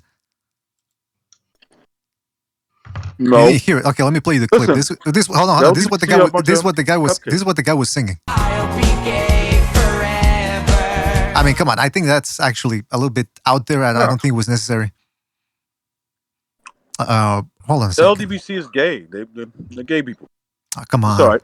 And what if they are gay? There's nothing wrong with that. But that's what I'm saying is, okay, they're gay. They love to suck cock. They love to like slobber all over it. Okay, fine. I'm not gonna fucking put them down for that. They want Deontay Wilder's cock. Go ahead. It's there for the taking. What do you want from me? They want his cock in and around their mouth. It's okay. I mean, just come out and say it. Don't be afraid. That was funny. The one with the wig on or whatever the hell he was like, "Oh, me and Deontay, we talked earlier," and he was saying, "Yeah." Did. That's right, cocksucker. Listen, the point is, the point is, we're trying to do a nice. We're trying to do a nice serious show take here. that piece of shit and get off my stoop. Oh, he knows all the lines.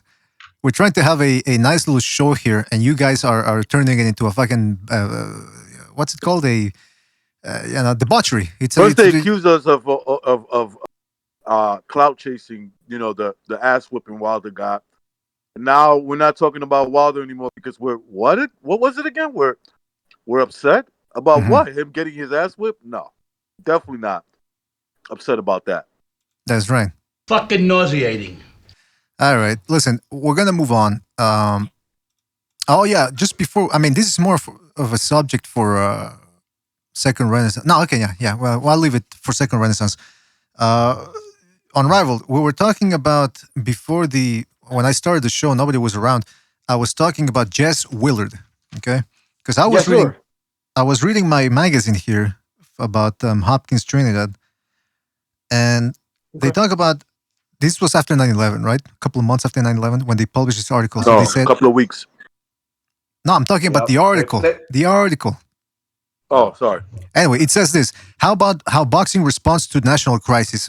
Right now we're having, people are hunkered down. Boxing events are postponed. Hopefully they'll come back as early as the end of April. I know Dana White has a hard on. He wants to make them as quickly as possible. So I was reading this article and I'm thinking, it's pretty...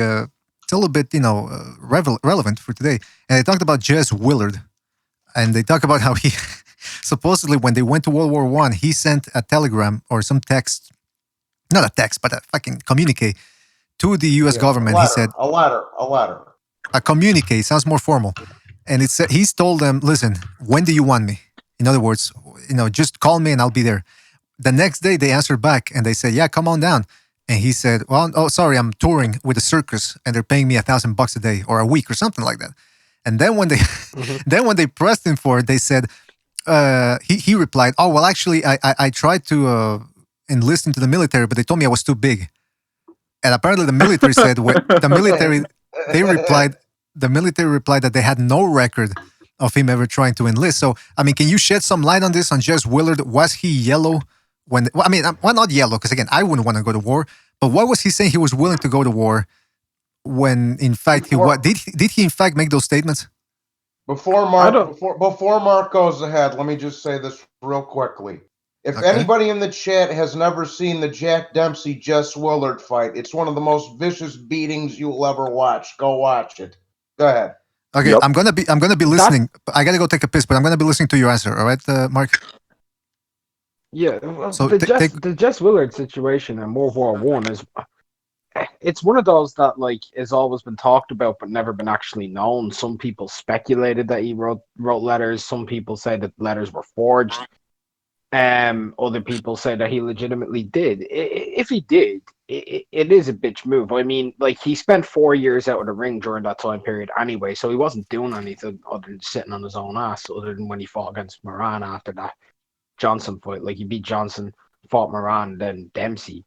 I mean, was he yellow? I don't know because I don't know if it's true. There's never been any proof of it. I've never seen any like full-fledged evidence. And I've seen hundreds and hundreds of articles like through the years going This was through World like War One, Mark. yeah, this would have been just after he beat Johnson, so 1915, 1916, Yeah, around there. yeah. Yeah, that's right. Yeah. When World War One was kicking off too. Yep. So yeah, because he made a defense of his title in 1916, then didn't fight again until he fought Dempsey, and he was like 37 years old versus Dempsey. So a little caveat to everybody when it goes to the idea of watching one of the most vicious beatdowns ever. This was a guy who hadn't fought in 3 years and was 37 years old. That was one of that context. beating was up there with Fury and Wilder. Yeah, no, the Dempsey one's more brutal. Yeah, it's Well, more brutal that's because because of the injuries of Willard, broken ribs, broken jaw, fractured bones. I don't wanna hear Dempsey that beat the living shit out of him. I don't want to hear that shit. Jack Dempsey was 5'11". I don't want to hear that. I don't want to hear that. No. How tall was Willard again? 6'6". He was 6'5.5". Yeah, he's a big motherfucker, bro. Especially from back then. Back then, I mean, I have to say. Oh yeah, he was huge, but he was old and hadn't fought in 3 years when Dempsey got into the ring. Yeah, like yeah. let's keep it a buck. And Dempsey was a fucking monster. So, Mm-hmm. I mean, Dempsey was also in his prime. Yeah. So, but I mean, Gene Tunney was the guy that like ended his reign, right? Gene Tunney beat him in 2 fights. Yeah. Yeah. Gene Tunney beat him. So Dempsey fought Firpo, and then he didn't fight Gene Tunney for 3 years after the Firpo fight, and then Gene Tunney beat him, and then after the Gene Tunney fight, he knocked out Sharkey, and then he fought Gene Tunney again, and Gene Tunney beat him again. How good is that Gerb looking? That Gerb victory over, Krebs Gerb. You mean Krebs victory over Tunney looks as his career moved on. Because people don't realize that's the only he's loss. the only man who ever beat him. Yeah, and he was a only guy that middleweight. beat Greb was a middleweight. Yeah, he was a middleweight, and Tunney was a light heavyweight when he beat him. Yep. Yeah, but no, I can't really comment too much on Willard, to be honest, in terms of the letters, because conspiracy, not even conspiracy, just never been 100% evidence shed onto the situation. Just like it's a rumor. Sounds like a rumor, yeah. Unless someone can show me some memoirs or some shit from him, I don't know. Is it possible that he said, "Yo, take me on," and then disappeared? Absolutely. If I was the world champion, oh yeah, I'm tough as fuck. Throw me into a war. They're like, okay, come on down. Nah, mate, nah, you're good. I was just trying to be supportive. You go die. Nah. So, yeah, it's one of those things like that. That whole time period was crazy anyway for boxing, man. Like, Willard essentially beating Johnson beat Jeffries. Like, Jeffries, the birth of the Great White Hope. Then Willard became the Great White Hope. And then Dempsey, this kid from New York, this little twerp who shouldn't have been able to do it. Well, he wasn't from New York. He was from Colorado, but like he fought a lot in New York. But like Dempsey should have never been able to beat Willard, even though Willard was past his prime, 37 years of age, and hadn't fought in 3 years. I know Johnny hates it when I say that. I know he hates it because he wants to give Dempsey all the credit in the world, but you got to be honest about these things. Dempsey beat the living shit out of him. So how good? We don't even know just how good Willard was because he was leaving his prime, you know? Jack Dempsey is the greatest man to ever walk this fucking earth. He would have beat the fuck out of Jack Johnson. He beat the fuck out of the guy who knocked him out in 2 fucking rounds. Next story. Sorry, what? He beat the guy. He beat the guy who Mark. beat the guy. He beat the guy who beat the guy, Mark. I don't want to hear that. He's got a point there, Mark. And he was a foot shorter than him. I don't want to hear that. Nah. Mark, yeah, well, Gene Tunney beat the guy who beat the guy who beat the guy, and he never lost. Yeah, that's true. That's heavyweight. That's another good point, Johnny boy. I don't know. Gene Tunney was my grandpa liked Gene Tunney because he was in the Marines and all that shit. The fighting Marine. Yeah, he was the fighting Marine. He was also classy. Some of them. He was also a classy guy. He was very into philosophy and shit like that. Yeah, and Jack very Dempsey's intellectual man. And Jack parents. Jack Dempsey just skipped from brothel to brothel across the country, which is why I appreciate him. Yeah, he's a real animal. And Mark knows that. Mark knows that too. This guy, Jack Dempsey, could have had caught more murder cases on himself if he wasn't so careful than Stanley Ketchum. Let's put it I that don't way. know. I think Jack Dempsey has murdered people, if you ask me. But no, I'm talking about in terms of Jack Dempsey could have been shot by more men if he wasn't so fucking careful with how he approached those type of things. Unlike Ketchum. Yeah. He fucked a lot of broads, man. Oh yeah. A lot of broads, a lot of married broads too. Yeah. Dirty Jack. He was so That's where bored. the name Jackrabbit comes from, fam. It's not from the rabbits, it's from him. Pulverizing all the women from Salt Lake City to Utah. Salt Lake City probably is in Utah. Where Jack Dempsey was from again? He was from Manassas, Colorado. Manassas. That's right. That's where he got his name, the Manassas Mauler. He was born in that fucking into that Deadwood fucking type of shit, bro. Mm-hmm. Yeah. Oh yeah. Mm-hmm. Wasn't there some controversy with the long count with him too? He dropped Gene Tunney. He dropped Gene Tunney in the second fight, and they thought that was the original long count. Right. That was they say they gave Tunney. He that's because Dempsey was meant to go over to the corner, but he didn't. He was standing right above him, John. You know what I mean? So he didn't go over to the corner. So Tunney was given more time to recover the battle in the long count. Are we still talking about these old fights that I got no fucking idea about? Well, long story short, you asked about Willard, right? I don't know if he was yellow because there's never been proof of those letters. No, but you know what? Let's keep it in perspective, man. I mean, if somebody tells me, "Hey, listen, there's a draft, you got to go to war," I would say, "Yeah, maybe." You know what? I'm unavailable right now. Yeah, I'm not on the line. You know, I pulled my groin muscle last night. I don't think I'm gonna be able to make it. Sorry. Yeah, he was right too. I mean, come on. Look, I'm not lying to you. I would have fought for my country had it been a fight that I agree with. You know. Let's just say this, yeah. It doesn't matter if he went to war or not. The damage that he went through in the Dempsey fight was more than worth a war. Yeah. He should have went to war. Then take that beating. Good old Jess Willard. Speak Your Mind Sports Talk is in the chat. And BDA, send me a link, brother. All right. How do I... Hold on, let me see how I can invite people here. All right, this is where Bucho is more valuable than you. In what sense? He knows what he's doing. He knows how to send out links. I know how to send out links. I just sent it. Nah. Oh, you did. Sorry. I apologize. What's up, D? How you doing, man? What's up, fellas? How y'all doing? D, you're a brave man for wearing that Knicks hat. Brave man. My man. Yeah, we suck, but that's all right. I gotta support. But see, that's why you shouldn't say. That's why you shouldn't say we suck, because I mean you're not playing, so they suck. You're the best, man. You gotta say we when you're talking to a fellow fan, because I could tell by him supporting my hat that we fits.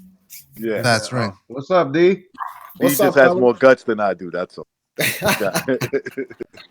It's been a while, bro. How you feeling? It's Johnny talking. Oh, Johnny boy, what's up, brother? I'm feeling 1,000% better, bro. Oh yeah, that's what's up. Good, glad to hear it, bro.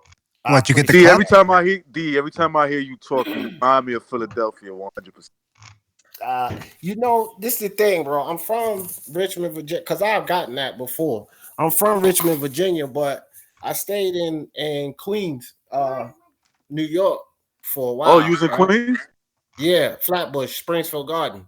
So Oh yeah, yeah. You were from there, Devil Springs. That's what we call it. right. So I kind of got I don't know, like that up north accent kind of mixed with VA, you know what I mean? People told me before Yeah, and like I'm it's from so funny Philly, you but saying that you mixed it. Brooklyn in the house. It makes you. I think the mixture makes you sound like you from Philly because they right, got right. that southern kind of northern East Coast accent. Yeah. Hey, I recognize what did happen in Philadelphia. You never spoke about it. Philadelphia? Yeah, because we To me? always hear about the Philadelphia story, but you never actually tell it. What the fuck happened over there? I heard a couple Hey, Trey. Philadelphia stories from Recognize. Oh yeah, yeah. No. Well, okay. So when I used to do amateur boxing, and um, I went out to Philadelphia and fought a guy in my weight class, obviously, and I beat him, and it was pretty intense leaving the. It was at your local boys club I in see. Philadelphia, and Hey, by the it was fun for me, but it was kind of dangerous at the same time because them Philly boys are crazy. I bet they are, man. Now you were telling me some fucking stories the other day when we were after the show. We were talking in private, and you were telling me some fucking wild stories. You gotta tell those in the next Second Renaissance program, man. Oh yeah, for sure, man. All right, You now got it. here's something I wanted to bring up, man. And by the way, if you have much noise in the background, please mute your microphone because we hear all the background noise, please. Okay, because we're talking about history, all right? And we're talking about Nassim Hamed, and he says he could have beaten this guy, beaten that guy. I'm looking at the volume 2, 2006 issue of KO Presents Boxing 2006. This was a sister publication of the now defunct KO magazine. And they did for a couple of years, they were doing the top 20 greatest Mexicans of all time, top 20 greatest Puerto Rican fighters of all time, the top 20 of Africa. They didn't name a specific country. They just went with the whole continent in that one. And they had one which is top 20 greatest British fighters. Now, we got a lot of people here, so let's go with it. And you guys tell me. Again, this was before Calzaghe beat Jeff Lacey, Kessler, Hopkins, and Jones. So he's not in this in this list because he was still active. Same thing goes for Ricky Hatton and Amir Khan, which I don't think he would have made it in. Number one, who do you guys think they had at number one? Lennox. You are correct, Mark. They had Lennox Lewis as the number one fighter. They had Jimmy Completely Wild. disagree. You completely disagree. All right. Why is that? Because Lennox isn't number one in the UK's history. He's not on the same level of Jimmy Wild or Ted Kid Lewis in terms of resume or the fighters he fought against or the titles held. Well, I got to tell you, they have Jimmy Wild number 2. All right. Bob Fitzsimmons number 3. Any bets? Hold on. Let me see. Because I don't know this fucking list by heart. Number 3 is Jim Driscoll, and number 4 Freddie Welch. Now, here's my thing though. With Jimmy Wild, they have him fighting in the 1930s. I mean, in the early 20th century. Was there any footage, or is this one of those guys that we got to go by newspaper clips? And when they say, "Oh, he was this, he was that," but we never actually saw any footage. There is actually footage of him. There is a lot, or just there's a bit, Not a lot, though. Your argument would be that it doesn't matter if we didn't see him or not. It's the accomplishments that count in a list like this, right? No. But what Mark is telling you is that about 6 people in Ireland have it, and the Vatican has a vault underneath the safe. Other than that, nobody has no fucking footage. All right. Unrivaled, your response? No, it's just when it comes to this, like we can see stuff, right? But the people from back then can't see what transpired now either, because they're dead. That's the first thing. And even if we can't see it, the only way to truthfully be able to compare people from separate eras for the word greatness is how great they were in their eras. Whether we can see it or not, based on the results, their accomplishments, and the titles held, and the overall resume in depth, that's how you're able to pretty much put it together. If you have a guy who fought like 45 times in his career, be like grade 50, pretty much top 5 in different times of his career. It's a bit of a difference. It's quite stark. You know what's funny? I like this. Mark actually knew that it was Lennox and then also didn't agree at the same time. That's beautiful. Yeah, man. I mean, he would know. I mean, from the UK, and he knows a shitload about boxing. I mean, I'm looking. I didn't even think about that, D. I'm looking at Do footage. you know how many top 10 British fighters lists I've seen, and Lennox is number 1 on nearly all of them? You know what? I think the better argument, Mark, would be that Lennox Lewis is not British. He's Canadian. Like Claudio Morel in the chat room said, greatest Canadian heavyweight of all time. No.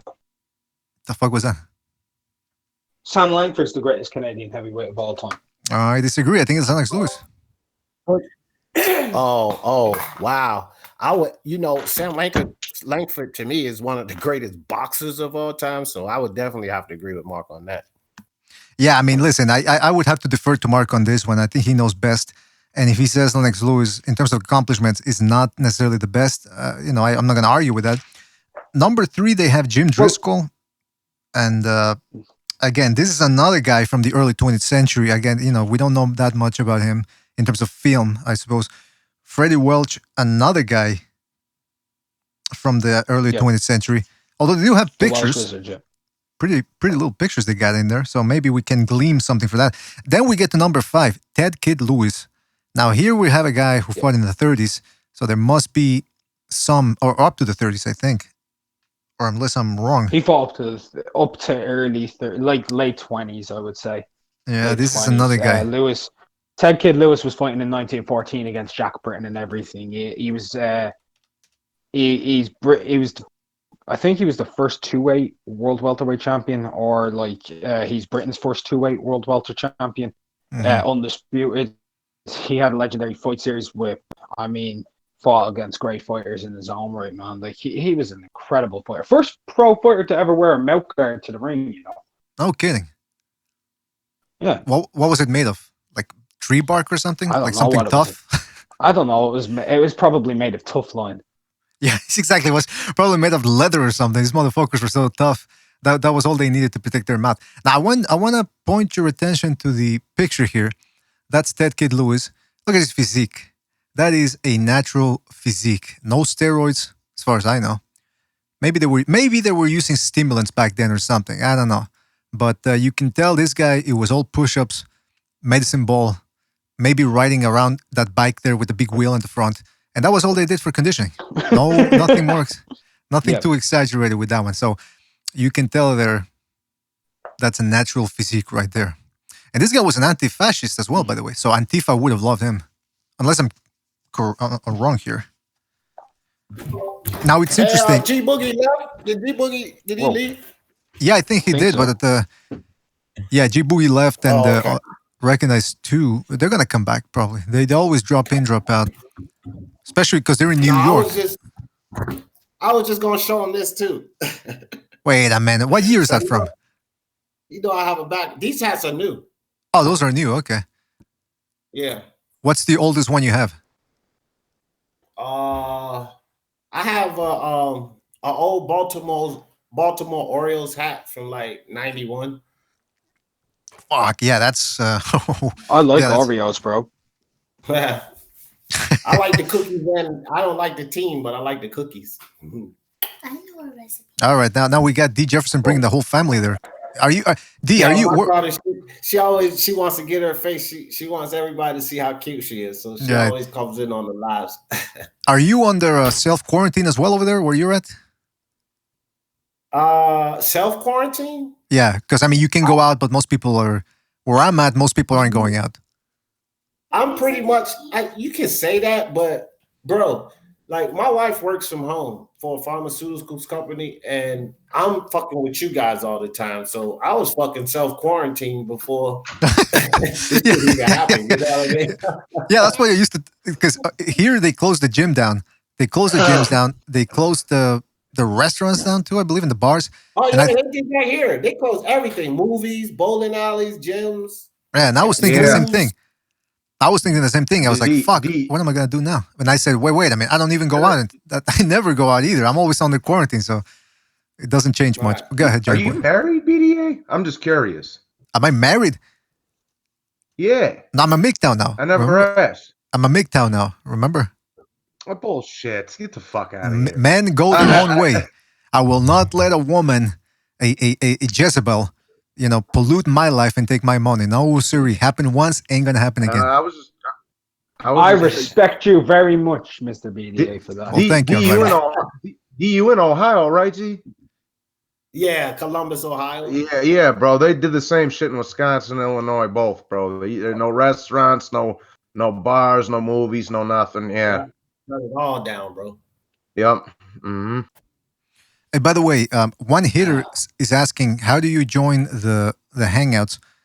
If you're in the United States, you can call into the number. United States and Canada, you can call in the number up there. Otherwise, I can open up the StreamYard and open up the gates, as it were, and let you in, speak your piece, speak your own mind. All right, so we're talking about, I'm just curious here. They got number 6 in the list, Ken Buchanan. I thought he was Scottish. Okay. It says British players, doesn't it? Because Jimmy check. Wild and Freddie Welsh are both from Wales, bro. It says the 20 greatest British fighters of all time. Yeah. Being from Britain is Scotland. Scotland's part of Britain. Okay, because I thought they would have said UK to include Scotland and Northern Ireland. That's what I would have thought too. No. They call it British. By the way, John Gonzalez just donated the super chat. Shout out to John Gonzalez, and he says BDA is married to Bucho. Oh, wait a minute. I'm not gonna let you spread that type of fake news around here. I'm not gonna have it. I'm not gonna have it. Let me put a caveat on that. Mr. BDA wears the pants. There you go. Thank you. Thank you, Unrivaled. Thank you for backing me up on that. All right, so just real quick, I'm not going to go through the whole list, but they have Randolph Turpin, number 7. Now, other than beating Sugar Ray Robinson, what else did he do? Not a lot. But beating Sugar Ray Robinson is huge. That's true. That's a good point. That's true. They have Prince Nassim Hamed, number 11, by the way. No. Yep. Yeah, number get 11. the fuck out of here with that. No. I mean, he was pretty accomplished. They have him ahead of John H. Tracy, Peter Kane, Harold Graham, one of my personal favorites, Chris Eubank, Nigel Benn, Howard Winstone, No. Alan Minter, Jim Watt, and Freddie Mills. Hey, Mark. They have him over Freddie Mills. That's right. The Freddie Mills. Painful for Mark. This is actually painful for me too. This reminds me of when I was 11 years old and I was writing my first ever top 50 fighters of all time and everything, and I had like Arturo Gatti in the top 40 and shit. This is what this is like, man. Yo, nah, that's not allowed. Get away, fucking Nassim Hamed ahead, no Freddie Mills. Get the fuck out of here. I told somebody this great story last night. I was like, dude, I remember one time in the 3rd grade, my fucking teacher was a witch. Oh, she was a bitch. But fucking dude, she told us to bring our own book in for the next day, right? So what did I do? Classic fucking Italian move. I bring in the sports section of the newspaper instead of a book. Like, fuck out of here. And then she screams at me, I told you to bring a book. I said, yeah, teacher, I'm reading about my boxing and football and shit. Like, what's the problem? She's like, no, this isn't a fucking book and blah blah blah blah blah. So I told my pops about it. This was 3rd grade, so I was like, what, 8? And I told my pops about it. I'm like, yo, she said I couldn't bring my sports section to class for my book. And he goes, all right. So he picks me up. He's got fucking dried concrete all over his pants and shit. He picks me up. He's like, okay. So we go to he's like, all right, we're going to the bookstore. and I'm like, all right, Pop. So fucking Beatty just got done slanging fucking concrete for 10 hours. All right, we're going to the bookstore. He buys me like 3 boxing books and he goes, here, Now you can tell her you got a real fucking buck. There you go. There you go. Did she The old bitch man. about that too, Johnny boy? You say what? I said, did she bitch about that too? Dude, no, she couldn't. No. Yeah, because it was a book. I had a teacher like that too, bro. I had actually a similar thing happen, and it was 5th grade though. But anybody who had finished, basically, we had this project we was doing. So some of us finished early, but the rest of the class was still doing it. So the teacher said during the time where we're not doing anything, we can bring a good book to read, right? Mm-hmm. So I brought comic books. And she ain't like that shit. It was fucking books, right? It was comic book. She ain't like that shit at all. But wait a minute, were there comic books like Marvel and DC, or were there like fuck books? Yeah, you know, like erotic comic like books? Marvel, DC, but it's a book, right? It's Right. called a comic book. So what the fuck? Okay, yeah, because as long as you're not bringing. The first time I ever got suspended from school, I was looking up nudies on the computer when it was computer time. Oh yeah, I remember. Yeah, those were the days. It was either in 6th or 7th grade. Like they didn't have all these fucking porn hubs and all this. You know, this was like 2004, bro. Yeah. But I was just looking up like. I was just typing in like big titty bitches or something like that. They caught me. They caught me and they sent me home for 2 or 3 days, man. The good old days of when you first looked up porn, you're like big boobies and stuff into Google, and you're like, oh snap, oh That's snap. right. You don't even know what's gonna pop up. This is what did they. any of you guys see? Oh, well, you know what? Let me not go into that because y'all doing the heavyweight thing. No, we're not. We're just talking about whatever here. It's a free. Did any of you guys see the Instagram live with Ryan Garcia going after Tank Davis? I didn't see that, but what did he say exactly? I don't watch gay porn online. Oh my God, come on! bro. Now, wait a minute. I just did. No, not Tank Davis. Tank was the gay one, but Ryan, he was just explaining how Tank has nothing for him. He made a prediction he's going to knock Tank out in the second round. He was showing how he was going to beat Tank. He was explaining Tank flaws. Bro, it was awesome. I'm telling you, bro. I think Fight Night got a little clip of it. Not the whole lot, but it's got a good clip of it, man. Y'all should check it out. I don't know if Ryan's going to go in there and beat Tank or not, but the kid is showing extreme confidence, which is a good sign. You know what though? It's in part. I think it's that big confidence he has is because they've been matching him. The art. I mean, matchmaking is an art. Ryan Garcia wasn't looking all that hot in his last couple of fights. What do? They put him in there against some guys with undefeated records who might not have been as good as we thought. He knocks him out. Bam! He's back on top. He's this great prospect. You know, I want to see him go 12 hard rounds against a good opponent. Let's see if he has improved his head movement, his punch variety. Can he go to the body? I mean, I know he's a tall guy. He shouldn't be going to the body that much, but you know, I want to see some offense here. I want to see if he's really changed. Because if he's still the same guy that just steps back and tries to catch you with the right hand, that's going to get old pretty quick. That's true. But you know who else we need to see 12 hard-fought rounds from? Tank Davis. That's true. That's true. That's not true. That's not true. He had a tough fight in his last fight. He actually struggled in certain rounds against Gamboa. Man, he was getting tagged up. He went into the 12th round. He was getting tagged up by a one-legged shot, 38 years of age, going on 52 Cuban. Well, let me rephrase that, Mark.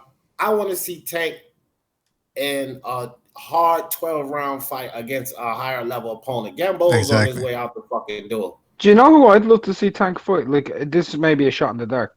But I'd love to see if Ryan, if he's fighting Jorge, and Tank's next opponent, I'd love to see him fight Nakatani. He fought Tiafimo. That'd be a hell of a hard fight because he's a good boxer. That fucking and he's like 700 feet tall. Yeah, he's like the Eiffel Tower. Tank fight Nakatani or Cool Hand Luke, either one. Hey, did they name Nakatani after Nakatami Plaza? What was the name of that building in Die Hard? Yes, they did. Nakatomi. Nakatani Plaza. That's Nakatomi. Yeah. Yippee-ki-yay, motherfucker! But nah, man,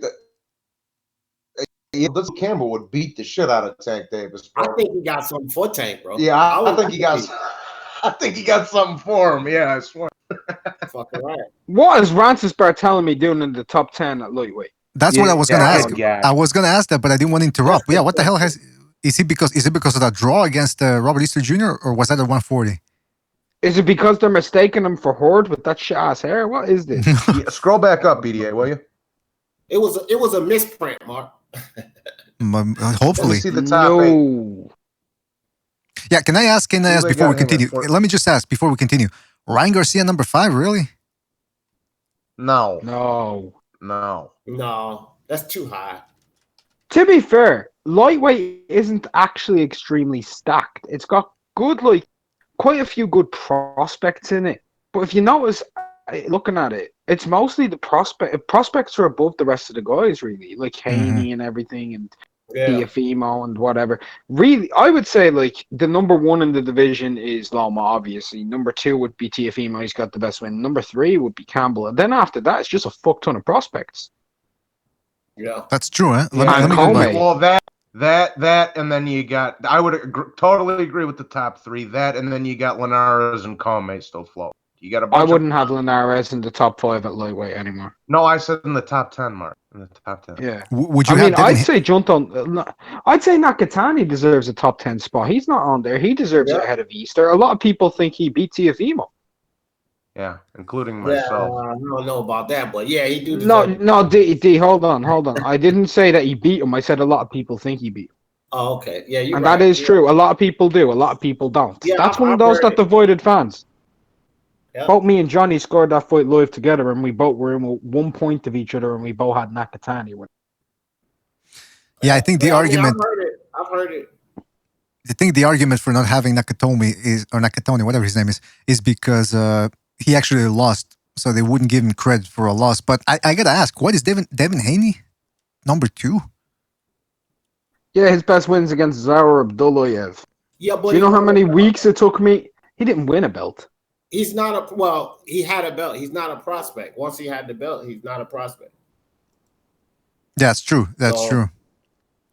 I don't care too much about the belts though, but I know that's prospect with a belt. He's a prospect with a belt. yeah. We got a few of those, Mark. Hey, real quick, BDA. I'm just so I got the pup's blessing. I keep timing that fucking kid out because he's always on my shit, trolling my shit. And he's doing Which it kid? Again, so. Marcus. Oh, okay, yeah. Well, what's he saying? Hold on, let me see. Yeah, just so you know. Is he one? Why do you call everybody fat boy? What's the matter with you? Because that's what I do. That's what you do. But here we don't. You gotta remember, man. You gotta remember, we don't fat shame around. We don't fat shame around here. We accept people whether they're big. I love big titty bitches that got a little meat in the fucking grinder there. It's all good. Cry me a river, you fat fucking baby. You disgust me. You disgust me. I don't want to see your fat face. Get out. All right, listen. I've never heard that sound clip on here before, man. That caught me off good. Oh, there's a lot that I don't play that often. I always go to the classics. I should start playing more of them. I mean, more of the other variety. Yo, BDA. What's that clip of Andy Garcia you got when? Oh, that one. Yeah, that's the Andy Garcia clip is from a movie he did with Richard Gere called Internal Affairs. I think it's called. Yeah, I think it's called Internal Affairs. And is it any good? It's if you like overacting, yeah, you're gonna laugh at it. It's a comedy. That scene in particular is because I like fucking Andy Garcia, man. That's my boy. In that scene, yeah, he's pretty good, man. In that scene is because he finds out his wife. He's getting into a fight with another cop that he's investigating because he's in internal affairs. So then the guy that he's investigating, he starts to mindfuck him, and he starts to make it seem as if he's fucking his wife. So Andy Garcia's character goes to a restaurant where he knows his wife is, and he confronts her in front of everybody. It's a cringy scene. So finally he asks her, "Did you sleep with him?" And she goes, she doesn't want to say yes or no. So she just goes, "No." I mean, she just goes, "Get out of here." And the guy goes, "Oh yeah? Did you see him?" And oh, there we go. There it is again.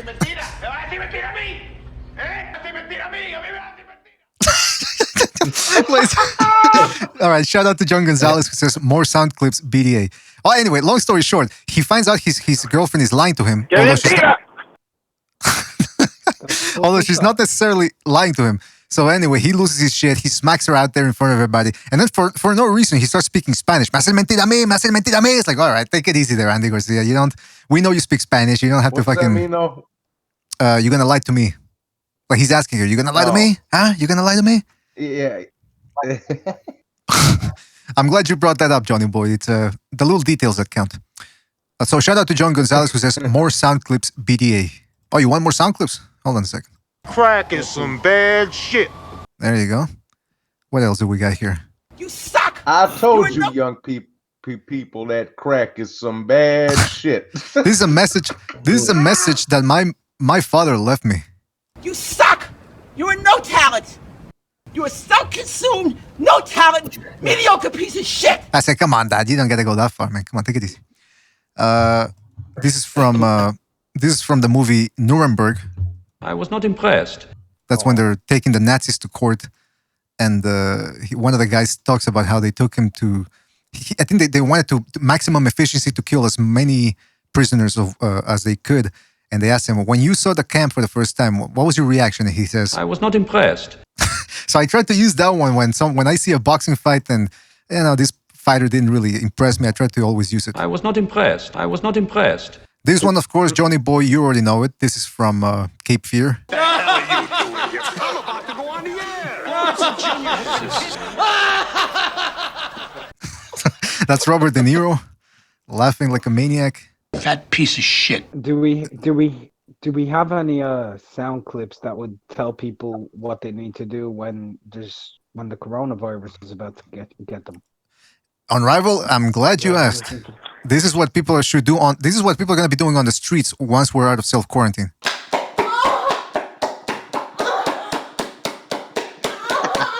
I think you guys can get it. Oh shit! Yo, that got wild. Yeah. I usually don't play it all the way. And then at the end, it's like, wow! Yeah, I usually don't play it all the way to the end, but... Come on, show me I'm your little fucking whore! Fucking show me! There you go. I hope you guys don't have your speakers on, because if you're in public or something... Well, nobody's in public right now. Deontay Wilder, see, he should have talked to me about his costume. I was trying to talk to him. All right, that's not a sound effect. That's G Boogie. That's worrying. That one was worrying. Where did that come from? Where'd you get that clip from, man? You got any clips from that movie? What was that one with the diddler? Happiness? You got any clips from Happiness? You know what? That's a good movie to get some fucking sick quotes off of. Yeah, you're right. I know. Yo, I can give you a great movie. I know. He's like, dude, homie's like, I'm gonna fuck you so. I'm gonna fuck you so hard the fucking cum's gonna come out of your ears. Yeah. Right. I can give you a great movie for quotes, and Johnny will back me up on this. Anger Management with Jack Nicholson and yeah, that's a good one. I was talking to Deontay, me and my friend here, and we was doing a costume for him, and Deontay said, "Oh, it was beautiful." All right, that's G Boogie. Where did you get that from, Mr. BD? That's not me playing. That's G Boogie. I don't know what he's unmuting himself every 2 seconds and making it seem. Actually, no, that's not G Boogie. We actually have one of the guys that designed the Wilder's costume, so he wants to get his piece in. By the way, somebody said the Quack said play the Howard Dean. Shit, these people know, man. That's how I know we got some hardcore listeners here. They know which sound effects they come from. Hold on a second. All right, that's Howard Dean when he said, "We're gonna win Ohio. We're gonna win this. We're gonna win that. Then we're gonna win California." And I was like, all right. That's when some say that's what actually lost him the election. Although I'm not quite sure if that's true. You're gonna die, bitch. Do you believe this guy? All right. Let's get back to a little boxing here. I said over easy. What was I going to say about this? Hold on a second. Do we get any phone calls here? Nope, no phone calls yet. No, nobody's called. I would expect more phone calls, considering the situation out there. But listen, I was thinking also about... I got a whole bunch of magazines here that I can just scour them for content for the top 20 lists. I have All right. I got the one for the Mexico edition. Top 20 Mexican fighters of all time. On Rival, I'm going to ask you first. Oh, let's hear it. Let's hear it, BDA. Yeah, Yeah? let's hear it, bro. All right, but let's you guys guess who's number one. Who do you think they put number one? Chavez. Chavez. Yeah. And you guys would be right. They got Chavez as the number one. I know who number 2 is too. Sanchez. Oh, I don't know about that. Go ahead. Sanchez. So, Chavez Sanchez. Actually, they may not have him number 2. May not. Ruben Olivares. Number 2. That was the other one I was going to say. I was going to say Ruben Alvarez or Vicente Saldivar. Yeah, what they used to call him? Pulgas. No. Because he had spiky hair. I forget what they used to call him in Spanish. Yeah, they got Chavez number 1. Ruben Olivares number 2.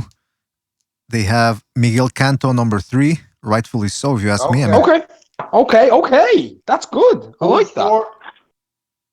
Number 4 is Carlos Zarate.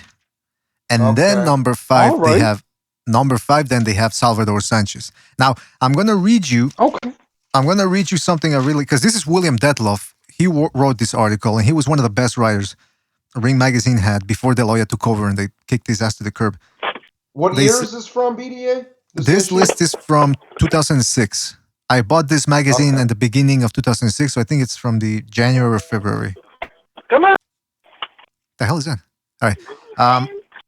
It says, forget multiple titles in multiple weight classes if you want. Let's say you're one of those who find those superfluous and misleading. And all those title fights wins too. Forget about them. Forget the monstrous winning streak if you think that it was all cab drivers. He says, forget the win over Meldrick Taylor if you think that it was Richard Steele's doing and that Chavez won the fight of the year. You can still throw all that out and still come to the conclusion, the altogether correct conclusion, that Chavez is the greatest Mexican fighter to have ever lived. And then he talks about how, he walked through Rosado, he beat Juan Laporte, Rocky Logridge. Of course, there's the Camacho win, the Taylor win, which he's including there. He's not taking credit away from him. And he says, sure, he got a gift against Pernell Whitaker. Big deal. All the greats get a couple. Ali got a slew of them. Besides, Chavez had already done everything he needed to. He was 88-0 going into that fight. We did find out later that, notably against Frankie Randall, that Chavez could be a bit of a crybaby when things didn't go his way. But he fought like hell in that first fight. So it's true. I mean, he showed... I wanted to talk about that. By G Boogie, you gotta fucking mute your mic, man. Yeah, so they got Chavez first and Olivares as number 2. 2. Yes. Olivares is number 2. Yeah. So is Sanchez 3 at least? Sanchez, they put him at number 5. 5. Yeah, because let me read you his because he makes a good point here. Hold on, let me find out. You know what? Damn, look at look at the airplane, man. That G Boogie's at. I know. G Boogie's in fucking. What's the matter, Dylan? Get the CIA? Get you pushing too many pencils? Oh man, that's a good one, man. Yeah, he's G Boogie. BDO, if they have, well, I know you're gonna read the rest, but if they have Sanchez at 5, I want to know who's in front of him. I know you get ready to give it. Maybe Saldivar, and that's it. But who else is in front of Sanchez? Well, let me tell you. Let me tell you why Willem Detloff, the writer of this piece, had Sanchez number 5, because he says you can have a discussion about the all-time great Mexican fighters without including Salvador Sanchez, and you can't have a discussion about Sanchez without pondering what might have been. And he says Sanchez devotees sometimes get caught up in the game of what if, and having seen his zoom towards superstardom with nary an obstacle to slow him, they conclude that it would have been like that forever. Sanchez dominating one guy after the other until he ends up being 70-0 and retiring as the best fighter from Mexico ever. He says maybe they're right. Maybe it would have happened that way. History suggests that it wouldn't have. First of all, because life seldom works out that way for anyone. And second, because it did all end when he was so young. It ended before he could get bored of fighting or disenchanted or bitter. It ended for him before his reflexes or his chin went, and before he could before he could split with his trainer or get sucked into a lifelong contract with a dirty promoter.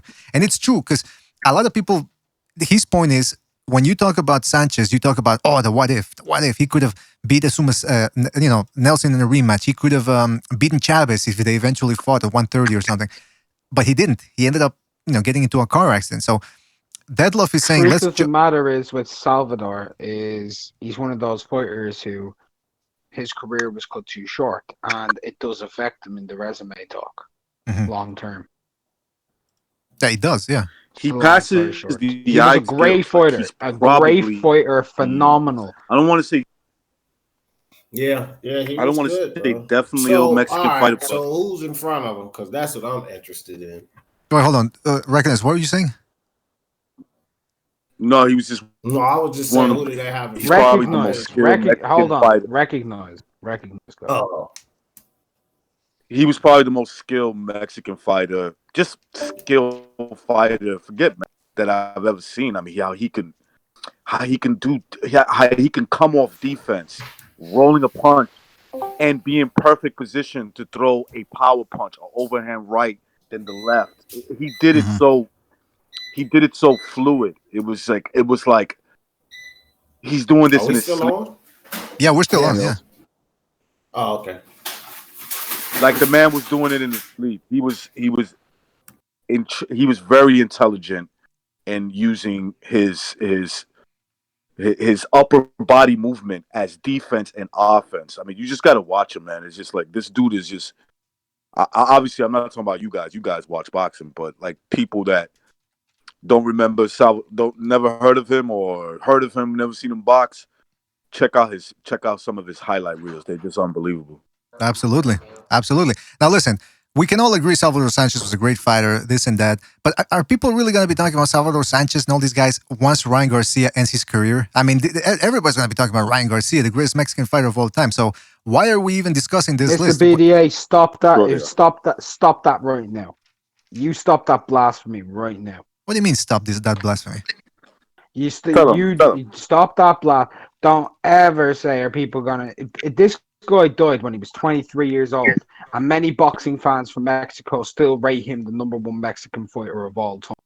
Okay, so what does that have to do with Ryan Garcia? They're not going to give a crap about some gay kid. They're not going to give some crap about some gay kid doing twerks on Instagram for all the baby mamas in the world. First of all, his sexuality is not in question here. His boxing ability is. And let me tell you, this kid is going to make it. He's a good kid. He's not going to turn on anyone. He's going to keep giving it everything he's got. And you know what? He ain't no Sanchez, mate. Nah, I ain't having it. I ain't having it. Hey, Mark, where the hell have I been? Is there something going around saying Ryan's sweet bread though? No, it's just look at him. He looks kind of fluffy. hey, bro. He kind of reminds me of Spider. Okay, his whole family is. He kind of reminds me of Spider. His whole family's rats. Would have grown up to be a rat. I'm not gonna let you guys badmouth Ryan Garcia that way, man. What do you got me on a fucking pay no mind list, kid? I'm not gonna let you badmouth Salvador Sanchez and compare a kid whose best win so far today is Romero Duno to Salvador Sanchez. No. Wait, hold on. I gotta stop my trolling. I gotta stop my trolling for 1 second because Johnny Boy brought up Spider. I thought you said I was all right, Spider. All right, there you go. All right, listen, I was just fucking trolling, obviously. Listen, D asked about who was ahead of Sanchez. Well, number 4, Carlos Cerrate. That's who they have ahead of Salvador Sanchez. Now, of course, Carlos Cerrate, if you guys know, one of the greatest, if not the greatest, bantamweight of all time. I mean, this guy was, he was like a Margarito with punching power, or better punching power, and perhaps he was a beast. Didn't he have like 23, 24 straight fucking knockouts or some shit? Well, let's see. 60. He retired with a 66.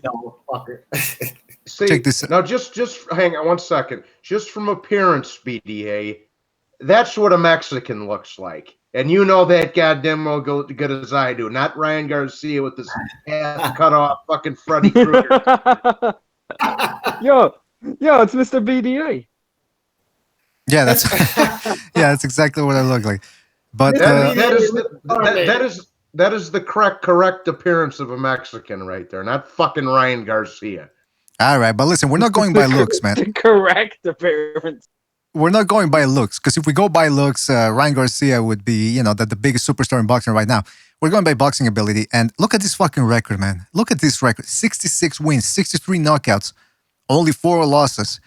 I mean, is that something or is that something? Mate. On top of that, like 2 times back to back, he had over 20 knockouts. 20, yeah, he did that twice. Over 20 twice in a row. Yeah. What on earth is that? It was 23. I know that one of them was 23. I think the other one was even more, like 27, 28. I think it was 21 and 21. But you said 21 and what? 23 and 21? Yeah. Well, I know one of them is 23. I thought that the second time he had even more, but I know one of them is 23 for sure. He did 2 of them about over 22 different. Right, he did it twice. One of them was 23. I thought that he did it more. I don't know. The second go, like 26, I don't know 27 the exact maybe. number. I don't know the exact number. I don't know the exact number, but all I know is that he did it twice over 20. And he went on mad runs, and this was as a bantamweight. This guy may be the biggest puncher. I'd say the biggest puncher outside of Jimmy Wild from the lower weights in the history of the sport, and probably the biggest puncher, including Jimmy Wild, even though Jimmy Wild has way more knockouts. These two were both murderous punchers. Yeah. I had to go to Bleacher Report to find out the longest KO streaks, I should say, and they got Carlos Zarate. They said that his Jimmy career... Wild. What's that? Where's Jimmy Wild? Oh, hold on. Let's end this with Carlos Zarate before we continue. Started his career with 23 straight knockouts, but that streak is not the one that earned him inclusion on this list. After winning by unanimous decision in his 24th fight, Zarate won his next 28 by stoppage, collecting the WBC bantamweight title along the way. Amongst his victims was Alfonso Zamora, who's also on the list, by the way, who had his own 29-fight knockout streak ended by Zarate via round 4 TKO. In all, Zarate ranked his record to 52-0 with 51 knockouts before losing for the first time to Wilfredo Gomez. Damn. That is the stuff of legend right there. Bro, that's amazing. That's why when you hear about stuff like that, that's why I say fuck Floyd and this 50-0 crap, bro. Because just listen to that. Listen to that. 52-0 with 51 knockouts? Fuck Incredible. Floyd Mayweather. Well, I wouldn't say fuck Mayweather, but I mean, No, I will, because they put too much in his 50-0 record, especially when you got Conor McGregor in there, Berto. Like, they put too much on his undefeated record. That's why I say fuck Floyd. Not fuck Floyd in general. Like, as far as his boxing and his career, he was one of my favorite fighters, but just the his undefeated record, I think that as a fan or not, I think they put too much into it because there was other guys that did things that were more impressive than just Floyd going 50-0. That's just how I feel about it. Yeah. Who did they have as number 1, by the way? In the list, the Bleacher Report, they didn't have anybody from the 1920s on Rival. You're going to be disappointed. Number 1, Wilfredo Gomez. Number 2, Zarate. 3, Foreman. 4, Armstrong. Number 5, Freitas. Hold on. What's Wilfredo's streak? Good His question. was 32-0, Mark. Same as Wilder's, huh? Yeah, his was 32. He was 32-0 with 32 knockouts. Then he lost to Sanchez in that great fight, And then who else? And then he lost to Zuma later on. Because I know that the real number 1 for the most knockout streaks ever is Lamar Clark, because he had 40. Oh, okay, yeah. Well, there you go. But I think they're talking about like. Hey, by the way, what the fuck happened to Wilfredo Gomez? Look at that, man. He turned into. I mean, I don't want to be mean or anything, but. God damn, bro. Turned into Andy Ruiz. bro, he looks like the. Hold on, what is that? The moment of the Goonies? No, come on, guys. Man, come on. He's a Puerto Rican fucking Danny DeVito over here. This is what happens. Bro, this is what happens when the kid from Up grows up. Look at that. Oh, come on, guys, man, come on. Johnny Boy, you know who he looks like? He looks a little bit like Fat Dom, who went to New Jersey and never came back. Oh, he does look like Fat Dom. A little bit, huh? I wonder if the BDA. I wonder if that pool cue was Chuck. Nice one. Don't quite get it, but nice. They found a hanky in Carlos' lipstick in his other pocket. Oh man, you guys came up with some good ones, man. Right. So if say you say they got, because I'm still interested in just Sanchez shit. So Zarate's in front of him, right? Right. Yeah. Now look, I said that Vincent. Hold on, right quick, Mark. I said this. I could accept Saldivar. I just didn't think about Zarate, but is he at least the other guy? Right. I'll give you the four that were ahead of him, right? Because I remember it. Right. It was Chavez is number one, right? Number two, I believe, was Ruben Alvarez. Number three was it Carlos at number three or Canto at number three? Miguel Canto at number three and Carlos Zarate at number four. That's right. Good memory, man. Good memory. Is that the same list you have in front of you, BDA? Miguel Canto? Miguel Canto. That's the list Mr. BDA is talking about. Yeah, I'm putting him up on the screen here. Miguel Canto, who was a Mexican version of Willie Pep. If you want to make that comparison, he was pretty elusive. He didn't have a lot of punching power. What was his record? Hold on. 61. He had like 61 and 8. Maybe. Yeah, something like that. Yeah, look at this. Look at that. No punching power to speak of. But 61 and 9. Okay, I was close. I ain't Mark over here, guys. That's all right. Hold on. Including newspaper decisions, his official record is 61, 9, and 4. But BoxRec don't include newspaper, just the top score. Right. But yeah. Because he had 74 fights, 4 draws, 9 losses, 61 wins. If they included Playboy decisions, my record would be 100-0, baby, because I deliver every fucking time. All right, listen. Who do they have after Sanchez? They have Vicente Saldivar. Now, Saldivar also... What? Yeah. About time, bro. I thought man, I don't know. Hey, BDA, real quick. I just read the fucking title because I've been on the Discord the whole time. What do you mean you're being censored? What's going on over here? What? Like me? Hold on a second. I don't know if Bucho changed the title. What are you talking about? The title of the stream. Let me see. Discord, it says we're being censored. Let me see. We are being censored. Yeah, that's what on the YouTube. No. On the YouTube page. Yeah, that's what I'm saying. I'm looking at it now, and Bucho wrote, "We are being censored," because I think because some people in the chat room said they saw the notification. Other people say they didn't see it. So, but I don't know why they would. So the same shit's. You know what it'd be? That's why I was asking, because I think the same shit's happening to me, BDA. Yeah. It might be the Wildettes. The Wildettes, maybe they didn't like the campaign that Bucho went on of debunking the whole Fury love thing. So maybe they're downvoting, or maybe they're complaining. I don't know. But listen, that's maybe. Oh, go ahead, Mark. Maybe it's to do with the COVID shit and people shutting down entertainment to keep up with real world news or something. I think at this point, what people really want is just to be entertained. But it could be. You never know, man. You never know. Hold on a second. I read something they were saying that because of the COVID-19, they pulled a lot of workers and they're doing everything through the computer system. So it may be some things that happen because there's not a live body there to actually determine whether it should happen or not. It's just all being computer generated. So it could have something to do with that, bro. Could be, man. You never know. Again, I'm not a tech expert or anything, so I don't know much about. I didn't even know what shadow banning was really until Johnny Boy brought it up. But listen, it could be. I'm not gonna worry about it. Fuck it. The people listening now are the people we want. Box says BD Boxing and Johnny Boy videos are not coming up in the subscription box. Too bad. We'll come back from it.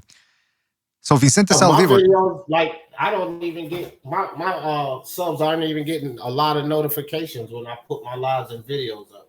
Is that right? Huh. Well, because bro, me and Mark went on a whole fucking thing yesterday. I was like, what the fuck? Because I was doing a couple of streams and nobody was showing up. I had like 12 people on there. I was like, what the fuck is going on over here? So it's not just me then. That makes me feel a little bit better. No offense. Yeah, me too now. Yeah. So misery deserves company, John. Yeah. Yeah, D. Maybe what you're That's, saying is D. Maybe what you're saying is true. Maybe there is something going on with the upkeep of all this internet, YouTube stuff, and maybe notifications aren't working. I don't know. Listen, we're going to be streaming more and more. So I know Bucho streamed about 2 days ago, and he didn't seem to have many problems. So we'll keep an eye on it. What can I say? If it happens 2 or 3 times in a row, then we'll know there's something's up. I was going to say, oh yeah, Vicente Saldivar. Now this guy could do it all. He could come forward and throw a lot of shots. He could box a little bit. But this is why I like about him. The writer, the way Willem Detloff describes him, he says he wasn't as smooth as Sanchez or Canto, or as explosive as Zarate or Olivares, and he wasn't as technically astute as Chavez, and he wasn't around nearly as long as those guys. So why is he here? Brute strength, conditioning, adaptability, and he was able to do what so many fighters can't: get back to the top after a long layoff. That is impressive. The long layoff thing. I was watching Eric Morales again against Maidana, and even though he didn't get the win, to me that just adds to his legacy. That this guy could be fighting so much above his natural fighting weight against a murderous puncher like Maidana, who's insane, by the way, and almost beat him. I mean, that to me is what makes all-time greats, that they can come back after certain layoffs or when people think they're done and boom, prove to you that no, they're still around, man. The technique, the power, maybe some of their skills are still there, and they make it work. That to me is impressive, and apparently Vicente Saldivar, that's why he's in that list as well. Now, if we continue forward real quick, we get number 7, Ricardo Lopez.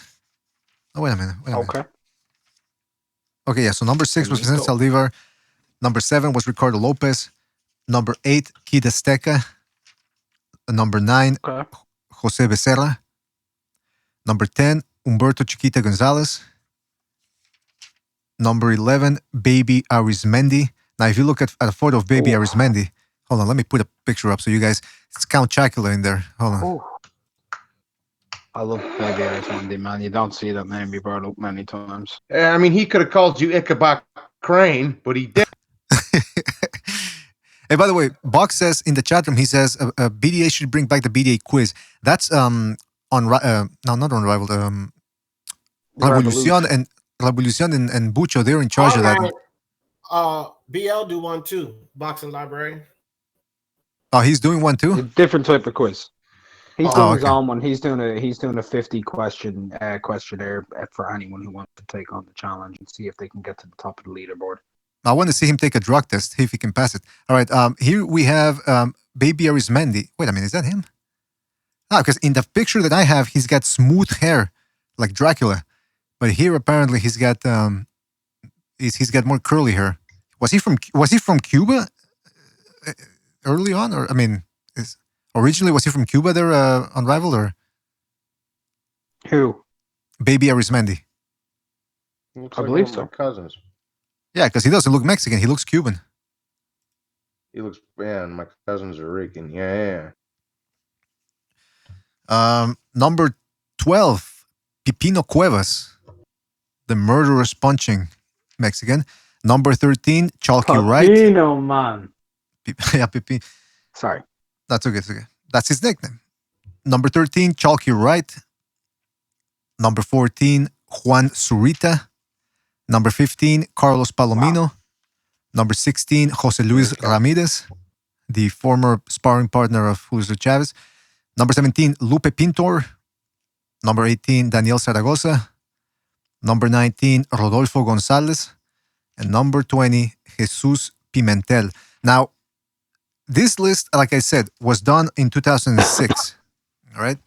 Since then, we've had Rafael Marquez retired, Juan Manuel Marquez retired, Eric Morales retired, Marco Antonio Barrera retired. Barrera.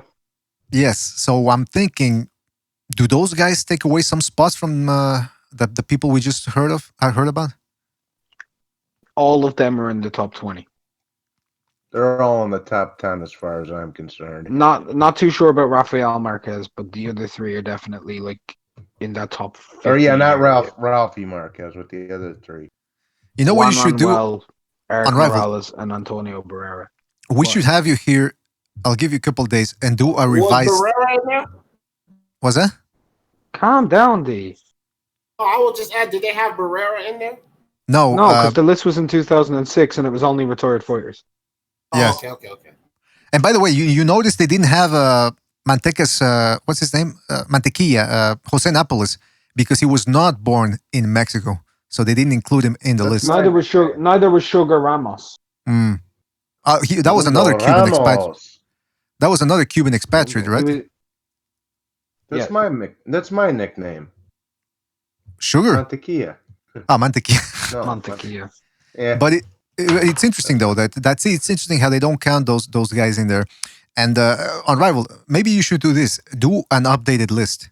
I'll mail you the list on Discord, and you can update it, including. Oh, but you said you wouldn't include Rafael Marquez, right? I wouldn't include him in the top 15. I'd think about I'd go through it and I'd probably even change some fighters. But yeah. Yeah, because I would be curious. Because to me, just thinking about essentially, evaluating who I put out of the list or who I take out, it's a pain in the ass for me. But if anybody can do it, maybe you could, because I think you would have a better understanding of the situation. Also, I got we're gonna do it at another episode, but I got the issue where they talk about the top 20 Puerto Rican fighters. They talk about the top 20 African fighters, because again, they weren't enough. Nigeria doesn't have enough. Ghana doesn't have enough, so they just bunched them all up together. And they also have a top 10 Filipino fighters of all time. Again, there weren't enough for 20 there, but they went. I think they should have done. I don't know why they didn't do a top 20 Asian list. I think that would have been that's what I was just gonna say. That BDA. Why wouldn't they just jump it all into one? Like you said? Because with the Philippines, you can literally do a really good top 10 anyway. Like the top 3 straight off the bat is Manny Pacquiao, Flash Lord. But retired fighters. Manny Pacquiao's been retired for 9 years and he's still whooping ass, right? Yeah, I mean, and I also think it's Pancho because Villa. I think it's also because they retired wanted. fighters. Pancho's number 1 and Lorde's number 2. I think it's also they included top 10 Filipinos because they wanted to get the Filipino market to buy the magazines. I mean, let's face it, publishing magazines at this point in time for the past 10 years or maybe more, it's not exactly a moneymaker. So you want to try to grab as many people as you can with that one. Dougie Fisher said on a podcast the other week that the second most amount of views in the last 5 years on ringmagazine.com has been from the Philippines. That's interesting. There you go. The second most outside of the United States. Third is the UK.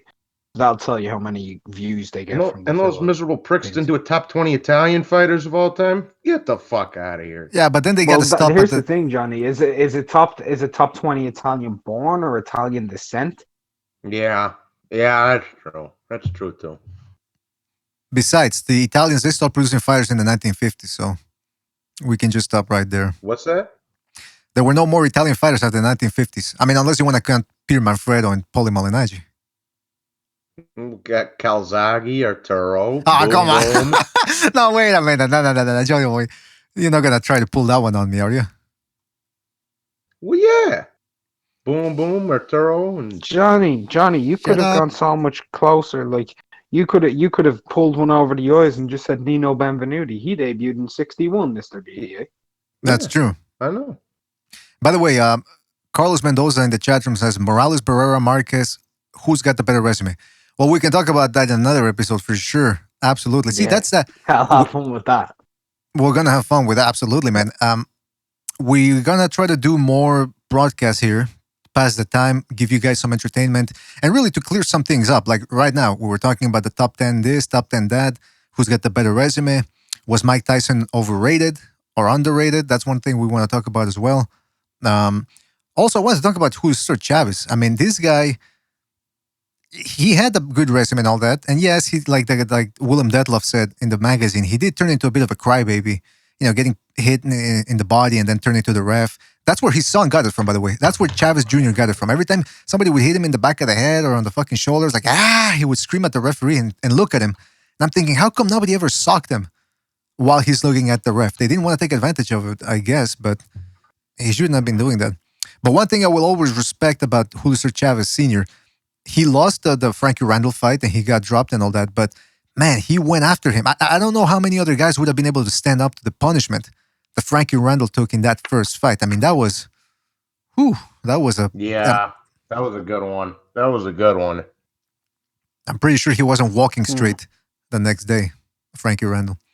Also, I want to talk about Manny Pacquiao, because after he beat Keith Thurman last year, everybody was like, man, that 40-year-old beat a 20-something-year-old, or 30, early 30s, whatever he was. That's absolutely impressive.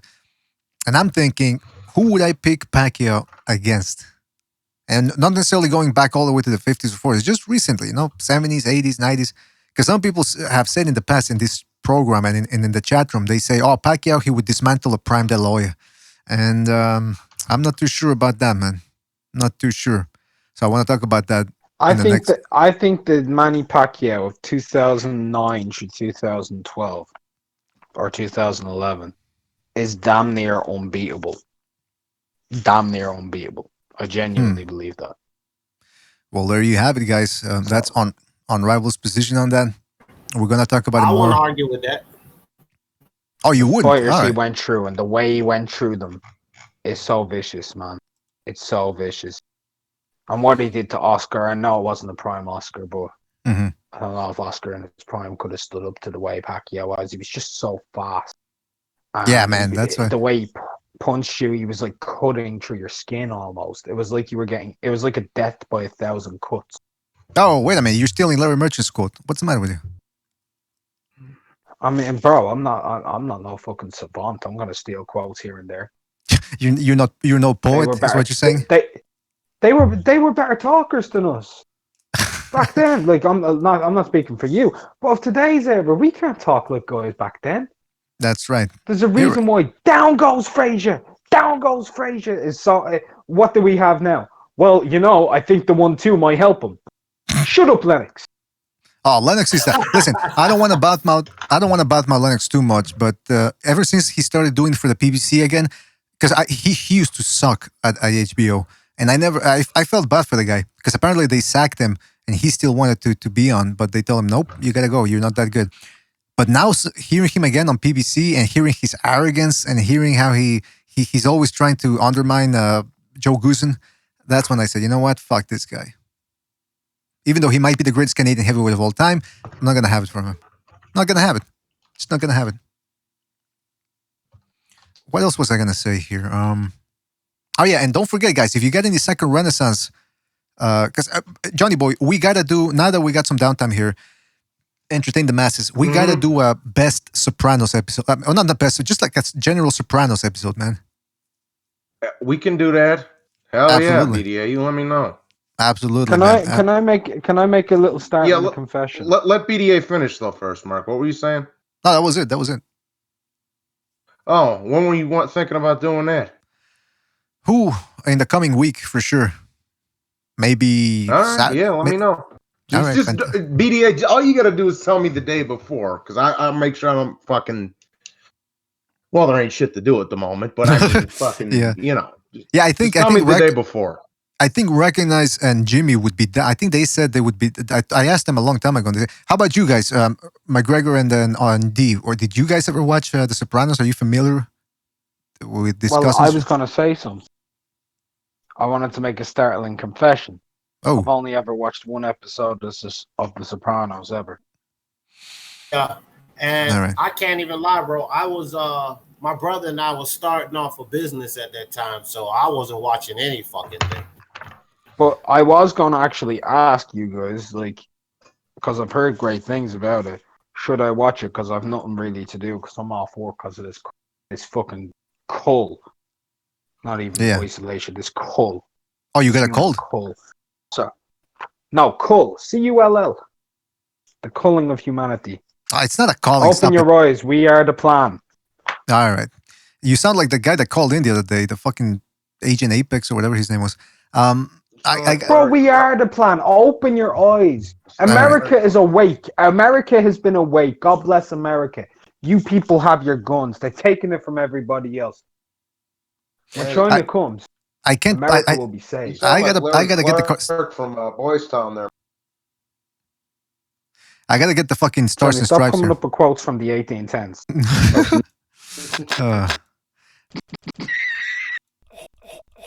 Shit. All right, hold on. I don't know what I'm playing here. Listen. All right. So D didn't watch The Sopranos. Listen. Yeah.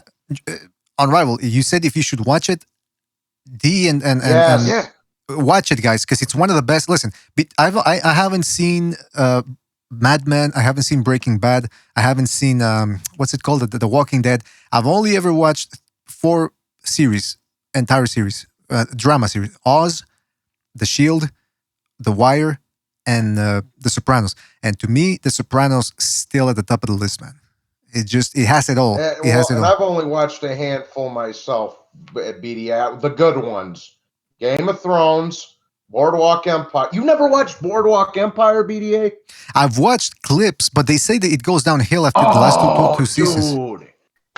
Oh, BDA. Even I've watched Boardwalk Empire, man. BDA, bro. Everybody else can go watch Sopranos. BDA's homework assignment's to watch Boardwalk fucking Empire. I don't know, bro. He's never watched Game of Thrones. Who? No, fuck Game of Thrones. No, go watch Boardwalk Empire. Sorry, I forgot to add. I forgot to add. I did watch Game of Thrones. I did fall into the hype. I really loved the first 3 seasons, but then after 4, it just not good. First 4 seasons were great. 5th was alright. 6th, 7th, literally the last season it's like having a prostate exam with no fucking lube, isn't it? Oh wait a minute. Some people enjoy prostate. Here's how I rated Game of Thrones. First 4 seasons were great. The 5th was shit. The 6th was actually pretty good. The 7th was shit, and the 8th was The 8th was like going in for a prostate examination with no fucking lube, going in dry. Wait a minute. You make that sound as if it's awful. I mean, what's the matter with it? Some people have different tastes. Hey, by the way, before we go, the phone lines are about to close, but we got somebody on the line. Didn't know. Hold on a second. 484. You're on the line. 484. You're on the air, rather. Can you hear me? You're breaking up a little bit, but I can hear you. Yeah, you guys are breaking up for me too, also. But I'm glad Mark is on the line. I wanted to ask him something. Since he's a boxing historian, I wanted to run something by him real quick. I'm not a historian, and whoever that is, I can't understand him. Can't hear me? We can hear you, but you're breaking up. I'll translate the question here because I can hear you. I mean, you're breaking up, but I can hear you. So ask your question to McGregor, and I'll ask him what's up. All right. Well, we've been using the 10-must point system since the 1800s, and they made that rule because fighters were getting dropped like 6-7 times each round. So they had to make a system where they could count those points. So they would deduct like 7, 6 points, whatever. But nowadays, like the maximum a fighter can get dropped is 3 times before they call the fight. Why are we still using the 10 max system? You know what I mean? Like, yeah. I think a better system would be like if from round 1 to round 6, we scored that at a maximum of 8 points, and then from round 7 to 12, we scored those rounds up to 10. You know all right. I mean? That way, the later rounds would be worth more. Is this one hitter? Yeah. Okay. Yeah, I got your question, and I'll ask him, right? Because you're breaking up, and I don't want people to start dropping off because they can't hear you very well. But I got your question, and I'll ask it to McGregor, right? So listen for the answer on the YouTube. All right. I'll hang up. Peace out. All right. Thank you for your question, one here. Thank you for calling in, man. All right. So, McGregor, I don't know if you heard his question, but his question was, why are we still using the 10-must system since we've been using it for about 100 years now? He says that maybe they should do a sort of like a 8-point must system in the first, I think that's what I understood, or 10-point, I think he said, or 8-point in the first 6 rounds, and then change it up in the latter rounds. Do you think that's something that could work? I mean, it would create more options for a victory, but it would make the point system scale one side for the second half of the fight rather than the first. I mean, that's more of a mathematical question than a historical question. Yeah. I'll be perfectly honest. I personally think we should go to uneven rounds. I personally think we should go and have a 13th round and keep the same point system. That's my own personal perspective, because I think it'd be able to create more chance of an actual winner with no even round scoring. That way you could pretty much get out of the draws if that's what he's looking towards doing. Because there'd be no point in having an extra 2 points per round. If you know what I mean. If you go round 7, you win, you get 10 points. The other dude gets like 8 points. I thought it doesn't make much sense. Yeah, you pretty much be scoring a knockdown per round. You'd need to kind of come back or call in another time when your line is clearer, bro, or leave a comment in the video or something like that, because just so you can get all of your points across, relayed properly. You know what? It's interesting because he's back in the chat. One hitter is back in the chat room. He says the latter rounds matter more. Pride was using that system. I remember watching one of the Noriega brothers was fighting Rico Rodriguez, who was the former UFC heavyweight champion. And Rodriguez, this was in Pride, by the way. And Rodriguez put him down every round. He was putting him down, but he wasn't doing anything. He was just laying and praying. And Nogueira, I thought, oh well, he's getting put down. He's gonna win. He's gonna lose the fight. They gave it to Nogueira. Why? Because apparently he was doing more work in the guard than Rico Rodriguez, and the Japanese judges apparently seemed to like what Noriega was doing. The fact that he was trying to make the fight, and the other guy was just putting him, taking him down and not doing much. So, yeah, man, maybe that point system could work. You never know. I had to shoot Bay Area, so I get the pub's blessing too, baby. Real fast. I just want to say this: like the rounds and one mattering more than the other. That's a case of opinion, right? But here's my thing. Let's say I go into a fight, and I win the first 8 rounds, and the other dude wins the last 4.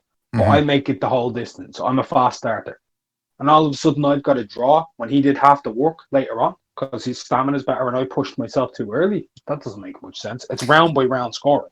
That's true, huh? Yeah. Add in an extra round to separate it. Yeah, because some guys could do that. I mean, you remember when they were doing that? By the way, D. Jefferson says, BDA, thanks for having me on. My damn battery died out. 13 runs would be spectacular. I'm still in the chat. All right, D, thank you for joining us, man. I really appreciate it. Yeah, you remember when the WBC was doing the open scoring in 2007? And it just ruined everything, man. I mean, I remember... 90 seconds. All right, hold on a second. Let me mute this. I remember they used it for Austin Trout Canelo. Remember that too?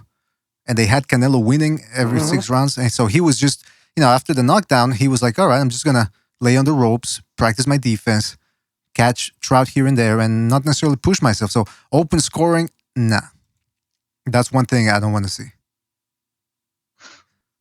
The one thing I will say, though, about like the whole you get 10 points and one guy gets 8 points or something, all that does is separate and favorite one style of fighter over the other. That comes down to a personal preference of styles. I think boxing should remain as fair as possible. Just add one more round or take away a round or something. That way you'll have more chance of victories than draws. Now, one hitter says, usually the first rounds are all jabs and measuring. Championship rounds are more important. He says more exciting. They're all scored the same way. They're all scored the same way. Every round is scored the same way. Even if you're just measuring distance, whoever establishes distance quicker has done a better job earlier in the fight. That shouldn't be taken away from them just because you feel that, the more damage is being done later on. The last rounds are more damaging, sure. But at the end of the day, judges shouldn't even matter if you should take it out of the hands. 10 seconds. Sorry about that. Yeah, you know what they should just do then? One thing I would like to see change in boxing is, like Joe Rogan said, I know Joe Rogan doesn't know that much about boxing, but he made a good point about in MMA and boxing, maybe they should take the judges in a separate room and watch the fight through the monitor so they get the best angle possible. And that way, maybe that way they get a clear picture. Now, Johnny Boy, would you have agreed? You know who else said that too? My old man. He said the same thing. He's like, dude, after we started getting that barrage of robberies with the Bradley and Pacquiao and fucking Kovalev and them, he's like, dude, and the first Golovkin cannot. he's like, yeah, they just don't have these cocksuckers sit in a fucking room so they can see all the angles and sitting on one side of the fucking. This ain't the fucking 1930s, bro. Like, go put them in a booth with the TV. I agree, man. I agree with your old man. By the way, does your old man say dude all the time? Or? Fuck no, and he hates when I say bro too. Yeah, imagine if he heard you saying that about him, that he's saying dude. You make it sound like he's Oh, no, Polish he short. wouldn't care about it. Yeah, you make it sound like he's He Polish short or wouldn't something. care. Hey, buddy. I told Mark this. Listen, you'll like this one, BDA. I let him out of the house because I don't want him to keep going out and get sick because he's got the cancer. But I was like, he went out and played slots for a couple hours the one day. Oh, nice. He comes back. I was like, hey pops, how'd you do in the slots? And he goes, well, let me put it to you this way: if it was raining pussy, I would have got hit with an asshole. Oh man, that's a good quote. uh, oh man, see, that's the thing. You gotta enjoy life, man. Oh, wait a minute. When was that? When you went out to the slots, Johnny boy? Yeah. Oh, this was like a month ago, BD. Oh, okay, a month ago. Yeah, because I was wondering, is there any place that's still open right now? Because let's go there, man. Fuck It was before the porch. It was before the porch. would you stop it? All right. So listen, guys. Thank you for Open being your on. eyes. Yeah, they're open. Listen, I actually went out and got fucking smashed. Well, Mark knows. I went out and got smashed the night before the bars were closing because I knew the axe was going to drop and there wasn't going to be no more. They took the bar, the whole fucking bar, BDA. And I was like, oh, I'm going to go get fucking wrecked while I still get that chance. So I did. Hey man, you know what, guys? Stay positive out there, and it's gonna be wild once this self-imposed exile is put off. Once it starts to get warm out there, people are gonna start going out more, and maybe at that point, people are gonna see, hey, wait a minute, there's not that much of a curve, or maybe the curve is starting to starting to stall, and people are gonna start going out a little bit more. Hopefully, once we get our sporting events back in place, that's what America's all about, baby. Sports, b-ball, baby, b-ball. So, yeah, man, listen, you know what we're gonna do? I don't know if we should do it now during this whole self-imposed exile, whatever, or once they take it off, we have a special BDA drunk episode. Everybody bring your drink of choice.